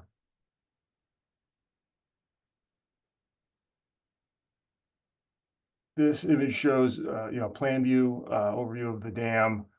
We did work with Office of Dam Safety through some of the options we considered. When we got them to confirm and get an alignment with them, where does the dam actually end? That was, I think, important for us to make sure we can limit what the extent of this repair needs to look like. They have agreed that the dam, so it's sort of intertwined with the roadway. So on the left side of the image, there's a red line right there that represents what they considered, the abutment or the tie-in from the dam to the high ground adjacent to the dam. And then similarly on the right side, there's another red line. So the Office of Dam Safety has agreed that that's the limit of where the vegetation needs to be removed to be in compliance.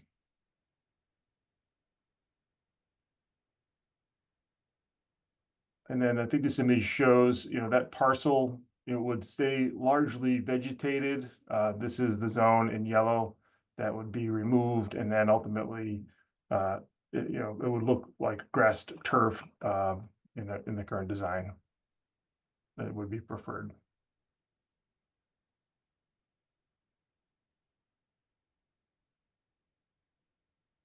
This table just sort of tries to summarize a few things we had considered, some different alternatives.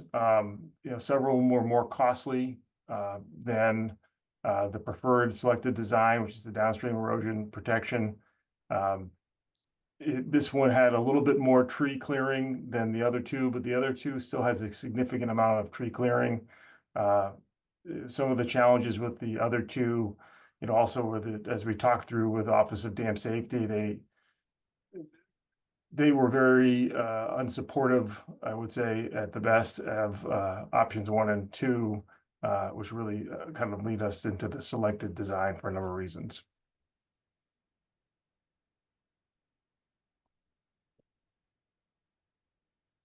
Well, as we move the project forward and start the design and we get a little further into it, we're going to have to go through the permitting process. So far we've identified we need to go through the Newton Conservation Commission. You have to get a Chapter 253 dam safety permit from ODS. We'd go through Section 106, Chapter 91. We'd have to get a 401 and a 404 permit, and then go through environmental notification with MIPA.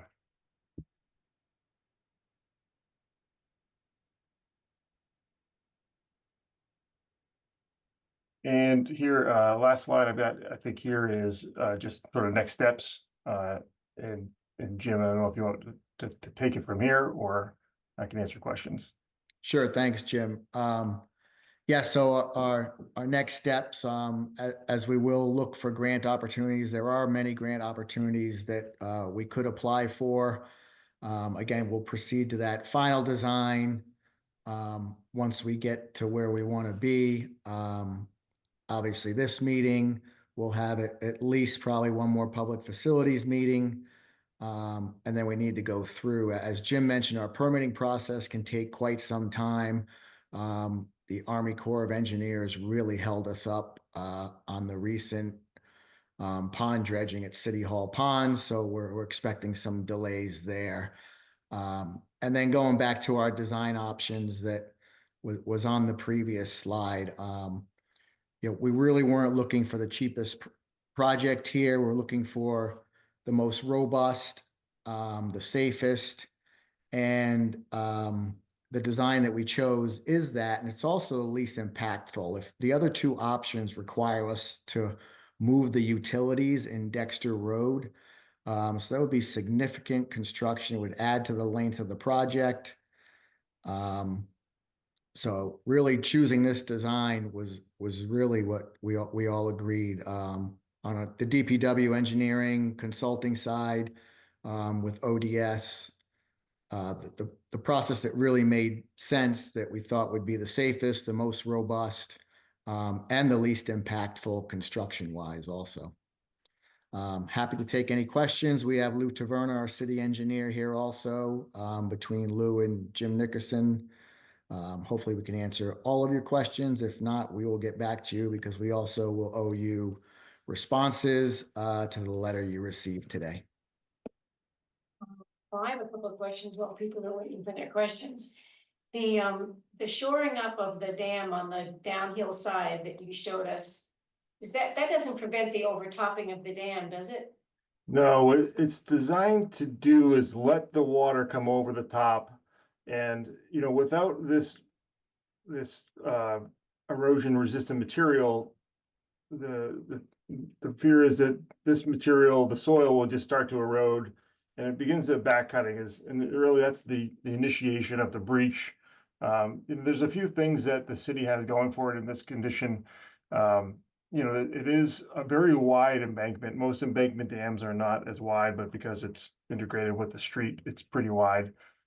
So, you know, the dam has got that going for it, but there is a scenario where we have enough flow over the top for a long enough period that we start to undermine the embankment, and that's the piece that we've got to demonstrate to ODS. We've got something in place that would resist that. But what you're trying to stop is the breach of the dam, which would really cause a big problem as opposed to the overtopping of the dam. Correct. Which does not cause as much of a problem. That's right. That's Okay. exactly it. We can pass, you know, water over time, you know, that's a relatively small amount of water that will take time to pass over the top. It will be going through the primary spillway at full capacity, then it will go over the top for the whole width of the dam, which is a fairly long width relative to the pool. But if you would if the dam breaches, then you release the entire reservoir at once, which is really the problem. And the last question is the slide where you show the green area and the yellow area. Can you go back to that?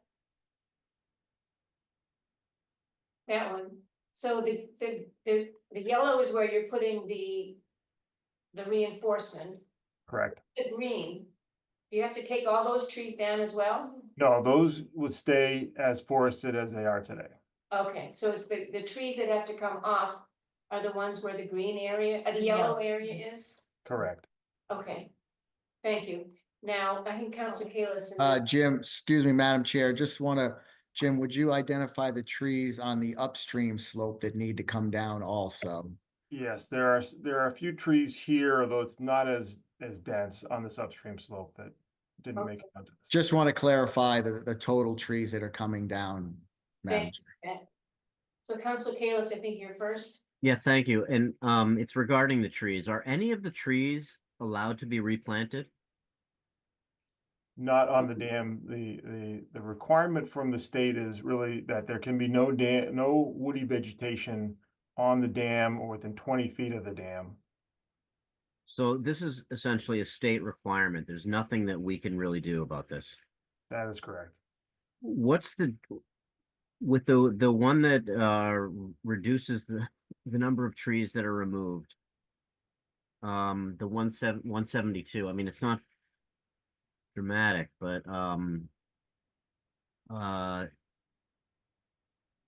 yeah, there's no way to reduce that 199, I guess. Yeah, there wasn't a significant reduction in the trees. We tried to work through some alternatives that we could try to save what we could. Ultimately, Office of Dam Safety, we did make a pitch to them. We did a site visit with them. They were not supportive really of options 1 and option 2. All right, that's helpful that you did a site visit, because I was going to ask if there's any way to appeal, replanting or anything. But if you did a site visit, I think that's very exhaustive. So thank you. I'm good, Chair. Okay, thank you. Councilor Kelly, you're next, and then Councilor Getz. Thank you. Still on the trees. So 195 trees will be removed within 20 feet of the dam on both sides, more on one side than the other. One side will be covered with this articulated concrete block surface that will then be overseeded with topsoil and seed. What's to prevent trees from coming back there in the future and starting all over with this process? Basically self-seeded trees, which have time. So mowing, and that will keep them down. And then do you need to replace those trees elsewhere in the city? according to our tree ordinance? I'll take that, Jim. Yes, thank you, Counselor. Yes, so we'd be required to mow this on a regular basis. So that would prevent the growth of any new trees. And then, yes, we've been working with Mark Welch on this. We would plant trees in the surrounding area, and then the project would have to pay in the remainder into the tree fund. So trees would be planted throughout the city. But of course, we would focus on trees in the immediate area first. Thank you. Councilor Getz? Okay, thank you. I have a couple of questions about the different alternatives, the 1, 2, and 3. And in my mind, when I read through alternative 1 and alternative 2, they were actually structural improvements to the existing earthen dam. And I wondered if in fact alternative 3 was actually just sort of increasing the capture area of, for a catastrophic or, this 100-year storm event. So I didn't feel as if the solution that's being proposed as alternative 3 is really actually a long-term solution. I sort of feel as if you need to address the dam itself. Am I incorrect in this interpretation? I think the answer is yes, and I think the nuance is that alternatives 1, we had discussed putting a steel sheet pile wall in on this downstream side, and alternative 2 was we had addressed trying to raise this core wall, and it was probably going to need some kind of lateral restraints to it. So there was a lot of excavation and some issues with it.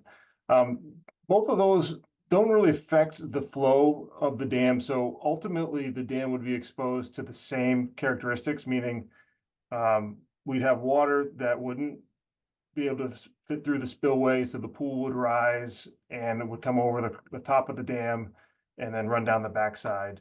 The steel sheet pile option was trying to make an argument that we didn't care about this backside of it. We could have let it erode and the steel sheet pile would stop the erosion back and ultimately breach the dam.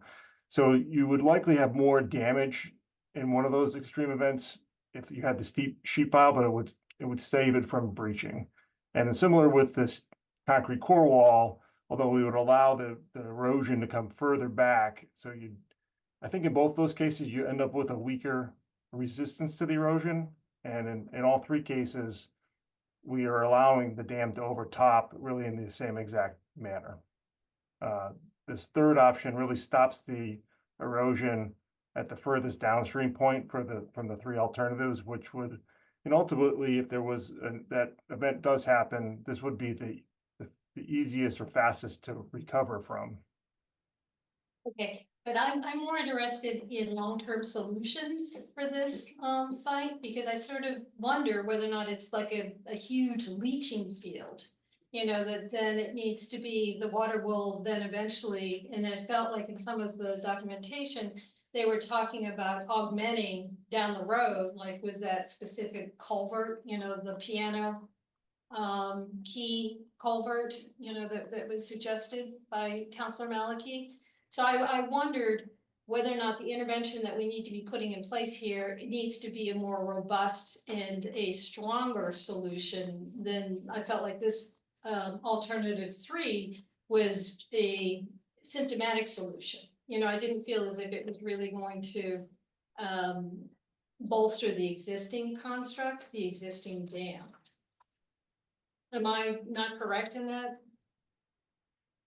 We did look at other alternatives that would modify the primary spillway. So right now we've got a concrete weir. It's just out in the water. Water falls over that and then comes across through this channel, which is a bridge support over Dexter Street. The length of weir we needed to make this work and pass all of the water through there without overtopping became, I think you're looking at more like a $20 million project. Then you've got some restraints with the width that it can pass through underneath Dexter Street became a problem. And then passing all that water in that tight of a channel, we started to see in our hydraulic model some backup And some challenges of Walnut Street, which is right over here off of the northwest corner of the page. Which then Walnut Street starts to act like a dam. Which is not a dam, and that just kind of started to pose some other challenges for us. Okay, and then finally, were you able, and I'd love to be able to see modeling, you know, in such that with each of these alternatives, 1, 2, and 3, we would actually be able to visualize the 100-year storm and or excessive water and how that would play out in terms of these 3 alternatives. Is that something we can see? So like a hydraulic model, how does the water come through and come up and over the dam? And then, Yeah. yeah. I mean, do you do that? Do you actually? We have do. that We have, as we look at this, you know, we start with a hydraulic model that says, you know, what is the watershed area? What kind of rainfall we're looking at for the 100-year event? Where does it hit the ground? How does it run into the reservoir? So we have a model that shows that. We have a 2-dimensional model that shows the topography and then the vectors of flow and where they're going. So we could develop a bit of an animation that would show you what the results of our model. I would really like to see that. That would be helpful, you know, in terms of being comparative between these 3 alternatives. But I guess my only comment would be they're all 3 alternatives are essentially the same. We're leaving the primary spillway the same. We're leaving the crest of the dam the same. Because they are going to do different things, right? You know, in terms of these 3 alternatives. No, because everything is on alternatives 1 and 2 and 3, they're all buried and you'd have essentially the same downstream slope configuration. So the crest would stay the same, the downstream slope would stay the same. So water would rise in the reservoir, it would come up over the street and then flow down the slope in the same fashion. Okay, that doesn't make sense to me. I would think they would interact with, you know, if the event happens, they're gonna do different things. Well, they're all buried, so your geometry ultimately doesn't change. I guess is why it doesn't change the hydraulics. Okay, all right. And then lastly, for the commissioner, I'm curious about the process, you know, with the working group. Is there a vote or is there any sort of like document that's normally generated from the working group? We have meeting minutes from each meeting, and again, we didn't see any opposition at our last meeting, so otherwise we wouldn't have docketed this item and had a presentation. So again, we need to get back with the working group to answer their questions and have a better understanding of what they didn't approve of. Right, well, I just think it would be beneficial for us to, you know, beyond the meeting minutes, you know, have a final report or some sort of document that, you know, speaks to the consensus within the working group. Are you all set? Yep. I think Councilor Farrell, you're next, and then President Moreno. Thank you, Chair. Just a few basic questions. What is the definition of a 100-year storm? It's essentially driven by the rainfall in a 24-hour period.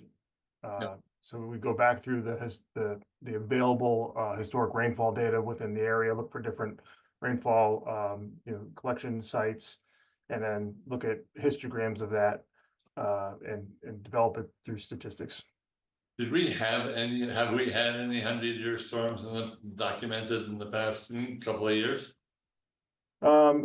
I think that there were a couple that were in the late 90s, and I want to say maybe one was in the early 2000s that were of similar magnitude. So we look for the quantity of rainfall in that, and of course the rainfall falls at different time frames. So there are some standards that we follow for hydraulics driven by the National Conservation Resource Commission and some of their publications on how to model these flows into the reservoir. So we take the quantities from the 100-year rainfall event and then apply some modeling techniques to route them to the reservoir at set time intervals. Just quickly, given the 360-year life of this dam, how many times has it been topped in recorded history? Ever? Reportedly not ever. Okay. Is the concern, does the depth of the pond have any relationship to the likelihood that it would top We rain? we did some sediment probing upstream of the pond itself, and found the sediment was in the order of, 4 to 8 inches in some areas, but generally less than about 6 inches. Considering the pond is full, if we were to dredge, we said, okay, could we dredge this and create some more storage that could attenuate that inflow better? That would, slow down the rise. But Is that an option in all of this? the Dredging pond, pond? the pond ultimately fills to the spillway and flows over the spillway, so this normal pool is set by that current spillway weir. And so, any storage we create at the bottom just gets filled with water and isn't usable for sort of operations of the pond. We did look, is there a way we could make this non-jurisdictional, i.e. not governed by the state's regulations? And to do that, we would need to demonstrate that the dam would store less than 6 feet of water even during the design storm. So when we looked at that, even if we drained the pond and didn't have a pond, the restriction at the weir itself, even if we kind of take the weir down, but you still have to go through the bridge at Dexter Street, we still had more than 6 feet of water pounding in here. So we couldn't make that argument. The only other option would be to replace the bridge at Dexter Street and widen it so you'd have more ability to pass the flows through that. Has the dam itself shown significant deterioration over the past, 50 years? The only real observations structurally of the dam are some masonry, things that need to be repointed and repaired. I think some of the low-level outlet work, the gate valves have been replaced. And there's some conditions at the head wall that are fairly simple, minor repairs that need to be made during any project. But from an embankment stability standpoint, it looks to be in good shape. And so structurally, it appears to be in very good condition. Thank you. That's Thank you, clear, Chair. though. So, I want to step back if we could a little bit. We're focusing on the dam, which I understand that's the initial focus. But really, this is only one part of a much bigger system, draining from beyond the city hall ponds all the way to the river. So if we were to take a holistic approach to this, leaving aside cost, which obviously we're not going to do at the end of the day, what globally would you be recommending here? I don't think, Counselor, I understand what you're saying, but as far as the entire system. Yeah, it's exactly what I'm asking. So that's many of the projects we have in the CIP. It's the entire stormwater system throughout the city. This project was not on our radar. We had not planned. We're just mandated to repair this dam. So it will not fail in a catastrophic event. I understand it, but this is not the entire stormwater system in the city. It's only a portion of it, right? That's correct. Okay, so for this portion of the stormwater system in the city, what's involved to kind of bring it up to a standard that we all think would be acceptable in terms of safety, in terms of stormwater disposal, in terms of reducing flooding? What's involved with that? Well, that's a hydraulic analysis of our entire system, which we are starting to do. We're doing some maintenance, which we hadn't historically done. All of our stormwater projects with infiltrating the stormwater back into the ground, as opposed to directing it to our streams and stormwater system. All of that work is leading towards that. But to address the Office of Dam Safety and bring us into compliance, we need to repair this dam. So again, I want to be very clear here, and I appreciate this a longer term project, Commissioner, and I certainly hope in the coming months, we're gonna start to see at least initial presentations of what the thinking is, where that goes, because it's gonna be very costly. Dams, I'm just trying to understand, the state dam safety officials, you're telling us they're saying, thou shalt not have any vegetation or trees within 20 feet. Is that in regulation? Yes. And what other alternatives besides these three were they presented with as a possible solution to the problem? So I think we talked about two others. Building an entire new bridge would be an option. Increasing the width of that spillway is another one. Again, these become major projects. So we thought that, and again, this is a tried and true method used throughout the country. Yeah. This erosion protection. No, I understand that, but it may be tried and true, but you're dealing with a essentially open space that's probably remained unchanged since the city was founded or before that. So the other two alternatives, would they involve less intrusive intrusion into the current areas that this one's intruding upon? Well, I would just point out that this portion of the structure is, no matter what we do with the spillway, Office of Dam Safety would consider this the dam and require trees to be removed from it.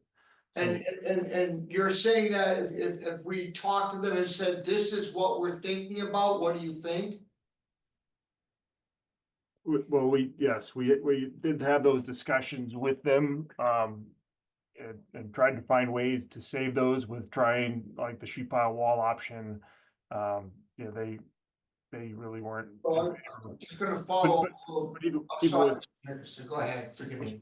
I'm sorry, even with those options, all the trees on this downstream slope and the upstream slope were going to be removed. We were able to argue away, a little bit on the margin, which is why we got from 199 down to 172 or so, but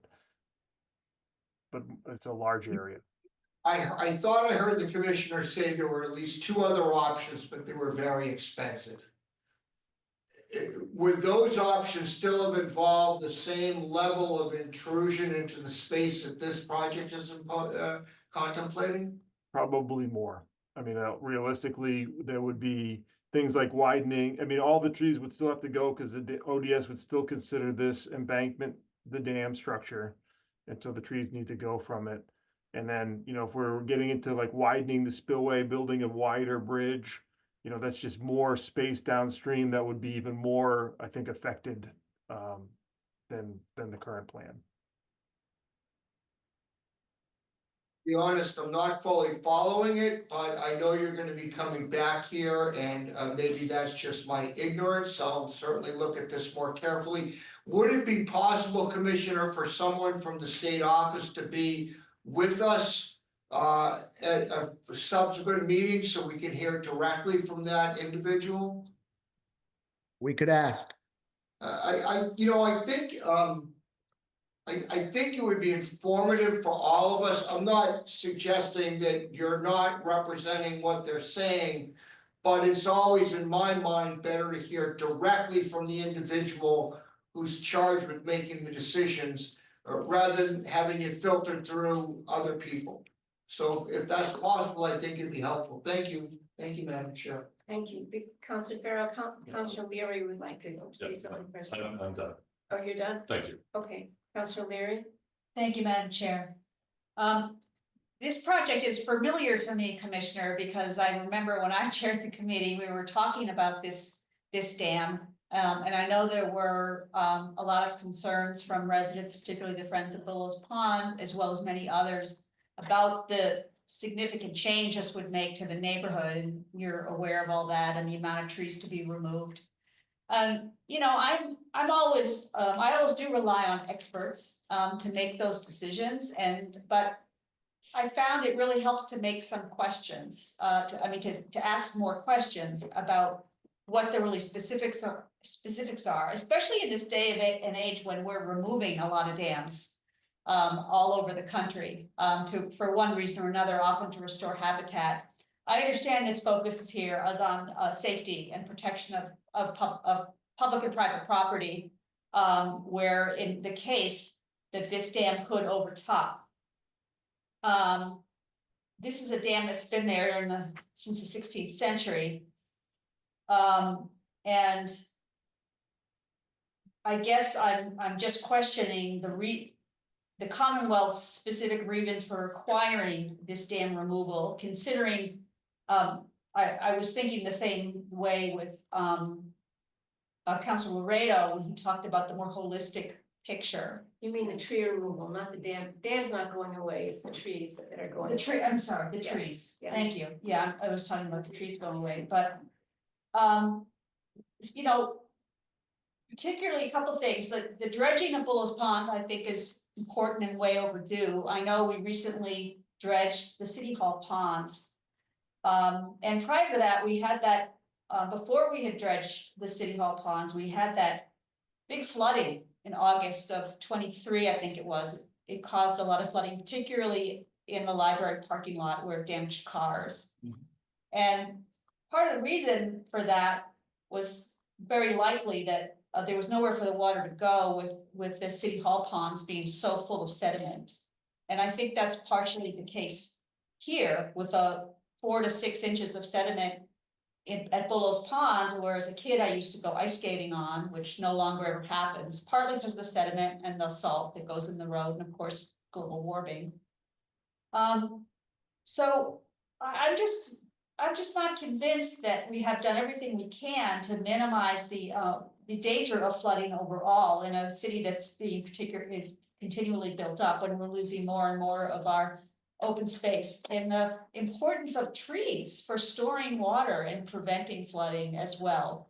So these are just things that I'm bringing up because I understand the concerns, and I don't want to I'm very aware of the safety issues that's being brought up, the likelihood of the dam failing, and the Commonwealth's requirements. I just would like to hear more specifics about that. The dam hasn't failed for 350 years, and given the fact though that we are getting more intense precipitation events, we do need to be cognizant of that trying to happen. I'm just not completely convinced yet that we've reached the right solution, and I would like to learn more about it. I would like to hear from the Commonwealth themselves, from the Office of Dam Safety, more about why this is being required of us. And, you know, the loss of the trees and that space, great birding place, a lot of, you know, it will really significantly change the whole neighborhood, the wildlife there. And I think it would be really sad to see all that go. That being said, I'm on the fence right now, and I'd just like to hear more about it, particularly from the Commonwealth. So, with respect to the grass, I just want to, I've asked a couple of times if there could be pollinator gardens planted here. And there's sort of an answer, maybe, I don't know, if you looked into that. It's a definite maybe, right? So it's very inconclusive. I haven't seen pollinator grass and systems on dam embankments themselves in the dams I've inspected or been a part of. I think, and I'm not a vegetation expert, but I've reached out to some of our landscape architect folks internally to talk through that a little bit. You know, there may be some species that they may allow. The couple of requirements largely is it can't be any woody vegetation, and it really can't grow more than, or be at a height of more than, say, 12 inches or so is generally the feedback I've gotten when I've had discussions with the Office of Dam Safety, or, you know, if we've gone out and done inspections and things are really overgrown. So there may be a somewhere in between where there is some kind of pollinator grass we could put down or plant that would be acceptable to ODS, as long as it's sort of limited in its vertical height. The main concerns that ODS, and this is not just ODS, this is a national issue. It's mandated from all the federal agencies that own dams, the Army Corps of Engineers, the Bureau of Reclamation, the NRCS. The vegetation on the dams, you know, big dense trees, when they do overtop, they tend to turn over lots of the earth that's holding the dam, that is the dam. There's risk they can create seepage paths with their root systems, and as there's decay, water can find preferential ways from the upstream to the downstream. And then lastly, the big concern generally is, you know, inspections of the dam. We need to be able to walk the dam. We need to want to be able to see if there are leaks or signs of seepage or inconsistencies with the ground surface. That might be some sign of a slough of the embankment. So those are really the main issues driving the dam, the vegetation on the dam as being a problem from a safety perspective. So I guess if I think about a pollinator garden, if there's something that we could come up with that would be, you know, not woody and low in height, I think maybe we could work with ODS and try to get their buy-in to that. We have a lot of experts in pollinator gardens in this city, so we can get you some species names to check with them. Yeah, that would be. So can I just ask Councilor Kalis if he's still, Councilor Kalis, do you have still a question, or is your hand up from before? You're all set. Okay, Councilor Farrell, do you have another question? Just quickly, by understanding, I haven't heard anyone say, maybe I just didn't hear it probably, that there's a concern about this dam failing. What we're hearing about is the concern about it overtopping. Is that correct? You're pretty happy with the dam, you just don't think it can contain enough water in a 100-year storm? I think it's at risk of overtopping that would lead potentially to erosion on the downstream slope that could lead to a breach. But the dam itself is not failing. That is correct. Yes.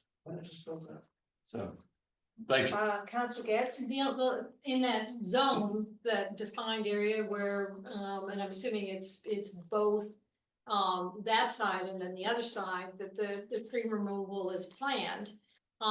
What's the distance there? What is the actual amount of, you know, you said it was 20 feet was the consideration that need to be cleared, but is it 100 feet? Is it 300 feet? I just don't have any sense of I don't see a scale.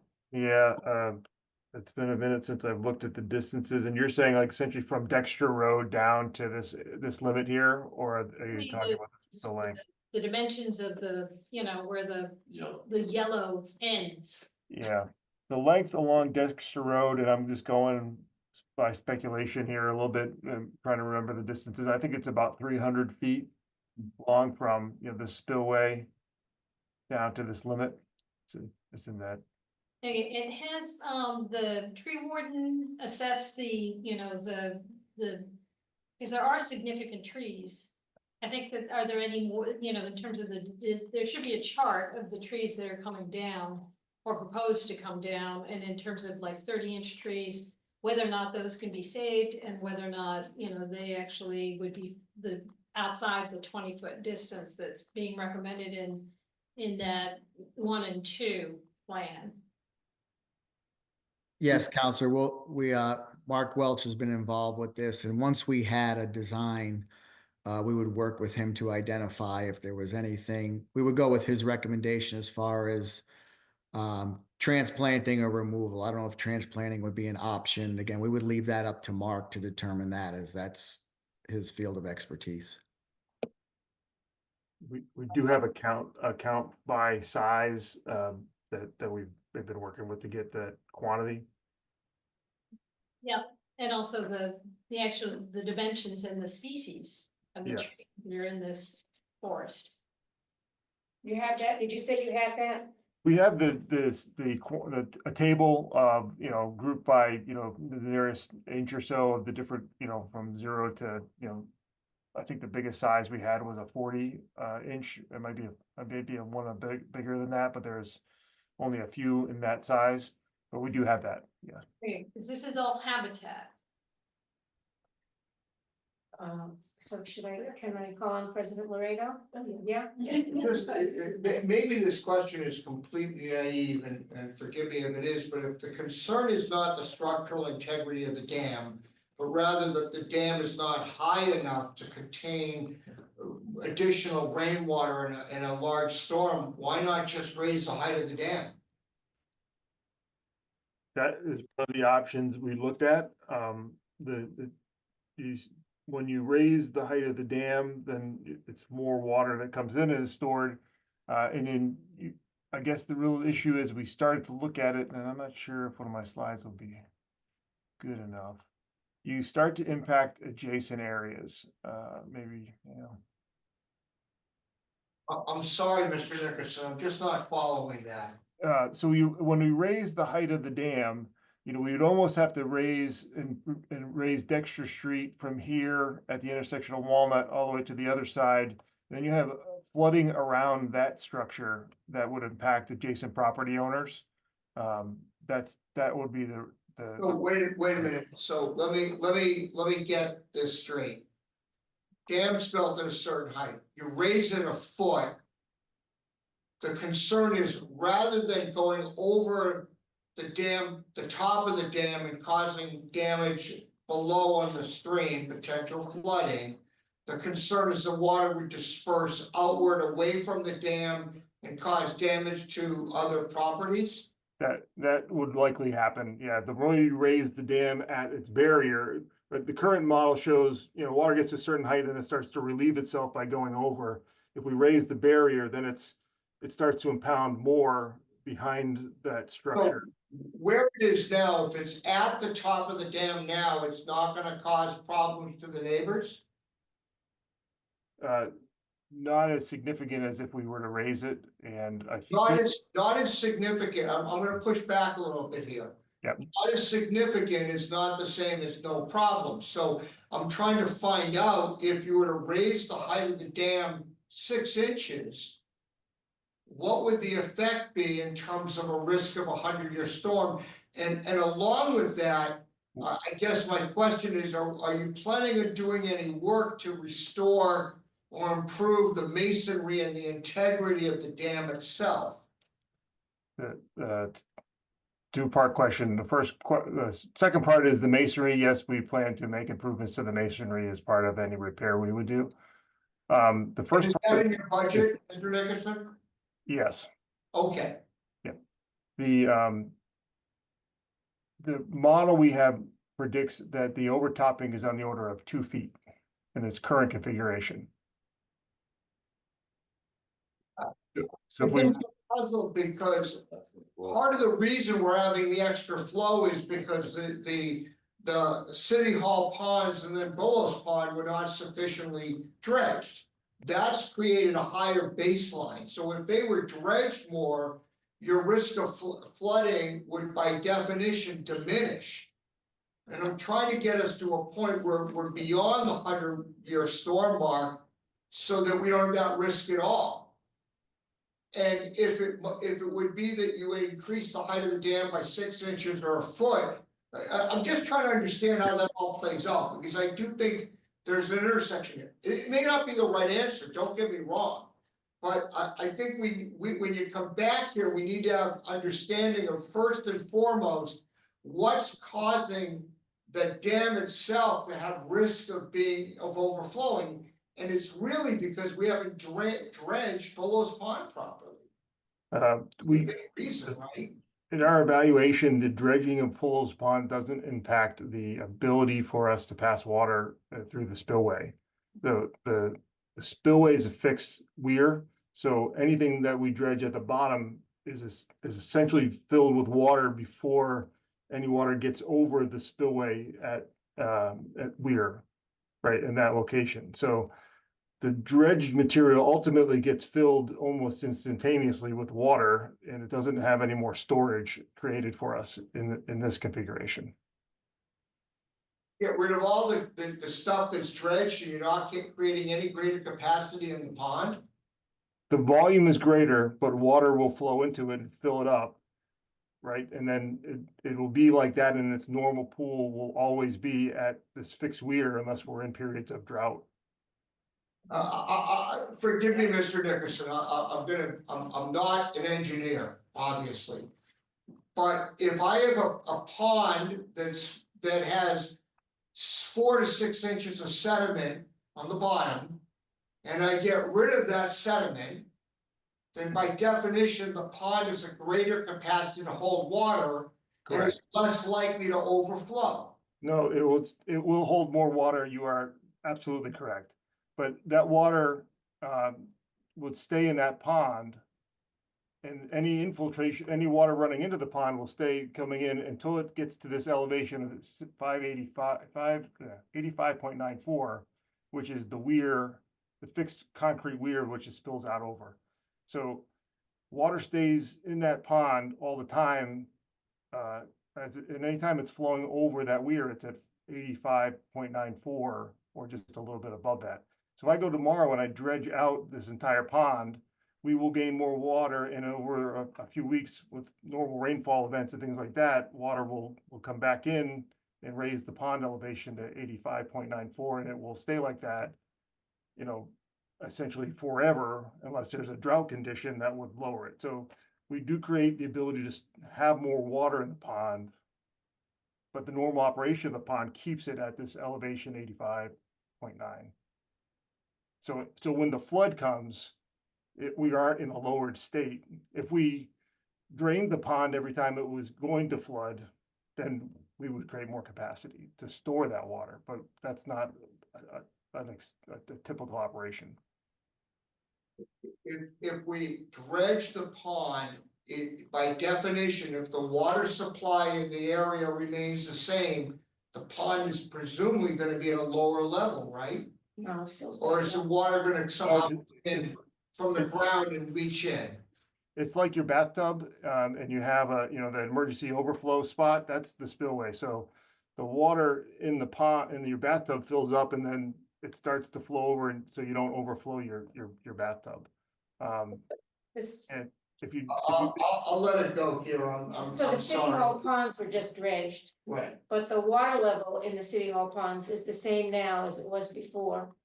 and that's because it's taking in more water from the surrounding Yeah. area. Yeah, But you would think that you'd be able to measure the volume of the pond and it would be higher. Yeah, in terms of the amount of water in the pond. Keep in mind, these are artificial creations. Yeah. They're not natural. Right. Dredging is more effective when you're with artificial ponds. Susan? so, yes, I do have some questions. okay, so, if it's okay with the committee, well, yeah, so go ahead. We're gonna have some questions for Ms. Greiser. Thank you so much. I have a question for you, Jim. Jim, how many days of steady rain does it take now to cause a 100-year storm event? Would it be 3 days of rain? Like continuous rain? Yeah, I guess just to answer that question is it's I guess a little complicated in that we typically look at what's the maximum rain in a 24-hour period. That's typically what we designate as the 100-year storm event. So what's the frequency that happens in there? So it's essentially a 1-day period we look at. It's a 1-day period, and it doesn't matter where that rain is falling, it's the amount of rain that's falling in a 1-day period. So how many inches of rain in a 1-day period makes a 100-year storm? It's roughly 9 in this area. inches. 9 inches, okay. That's my first question. My second question is, can you tell us what the cost analysis is, what the cost would be to do a labyrinth weir or a piano key weir to increase the flow through ability of the current spillway? Did you do that analysis that Councilor Maliki asked you to do? Could we have those prices? We didn't price it out. We looked at it as an alternative to understand if it was what could we make that work? I think just from comparative to other projects I've been involved with, my gut reaction says it's a $10 to $20 million project. So you didn't investigate it and you did not price it out, so you can't tell us what it would cost? Correct. That is correct. I see. And I'd like to just reiterate something with Mr. Taverna. I think Councilor Getz asked at a previous meeting if Willows Pond Dam was an earthen dam, and Councilor Albright helpfully sent the question to DPW, and I understand that Mr. Taverna was asked to draft the answer, and I'm very grateful for that answer because you made it clear that the dam is not an earthen dam. It was an earthen dam in 1664, but it's now a concrete core wall dam with a concrete spillway with an earthen embankment. So I think it's important that that we note your answer, Mr. Taverna, that all of the concrete elements of the dam are the dam, not just the earthen embankment. It's also the case that officials in the Office of Dam Safety have made different determinations about trees on embankments in the past. It's not set in stone. And then I had one more question. Oh, when you were looking at the core wall and the middle wall, and the combination of those, they're not that much more expensive than this downslope erosion control, which doesn't actually strengthen the dam, it just protects the downstream slope in the event of overtopping. It doesn't actually prevent overtopping. But one of the problems, the cost wasn't that much different. It was, 4 million, but it was 2.6 million or something. But one of the things you talked about was the imposition on neighbors. If that happened, did anyone involved in this reach out to Dr. Weiss or Mr. Leach to find out how they feel about it? Because they're the houses on either end of the concrete core wall. They're the terra firma on either side of the concrete core wall dam.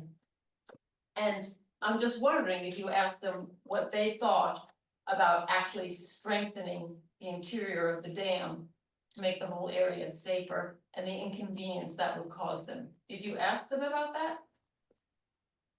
No, we didn't. I did. They would both prefer that the dam be properly strengthened. That it? It's just from just, if I can address that, I guess I'll just go back to the original, was there a question earlier about it? I don't view either of those as really material adding strength. In fact, they both are would be designed to really resist the backward cutting erosion of an overtopping event, similar to what the concrete block would do.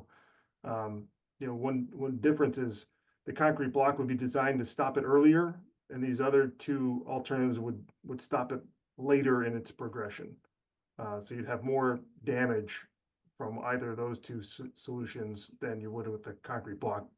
Well, I think that's why the working group asked you to get accurate cost estimations on a piano key weir and a labyrinth weir, so that there could be better pass through the spillway as opposed to overtopping. But as you said, you didn't do that. So Commissioner McGonigal, I think we might need dam Dam water control 101 to help us better understand this area. Maybe the next time we get together, if you could really give us some, you know, like a science class, I think it would help us a lot. Maybe Mr. Nickerson could help with that. Councilor Farrell. Thank you very much. Just one image that is in my mind and I'm trying to get rid of it. Mr. Nickerson, did you, when Councilor Radio was asking how high the current bridge would have to be raised in order to prevent the overtopping, regardless of the effect that it would have on the sides, did you say that was 2 feet? The overtopping is 2 feet in the current configuration. If we raise the dam, we may still overtop it. If we raise the dam 2 feet, it's still may overtop. We'd have to do that hydraulic analysis. Sometimes you start to chase the water up. I guess the image in my mind is if you have water that is equal to a 2-foot level, I think what happens at Burrows Pond is almost inconsequential to what's happening in the rest of the city. I mean, if there's that much water coming down, with all due respect to the residents in that neighborhood, I think we'd be looking at some pretty terrible situations around the city. Anyway, I don't mean to make, thank you, I appreciate that. I'll move the whole item. Okay, Do you so want anything in the first one? we'll just hold them both. Let's just hold both of them because they're related. 103-24 and 413, 8. I've got my glasses. Is that an 8? Yeah, 418-24. So all those in favor of polls, say aye. Aye. Anybody against it or abstentions? Okay, well, thank you very much, and Thank you, folks. I think I mean, I really do think you need to give us more basic information that would help us understand. And having the Commonwealth be here with us would really help a lot. Thank you, Thank you. Commissioner. Thank you, Mr. Nickerson. Thank you. Thank you all. Mr. Thanks. Sutherland. Why didn't, you know,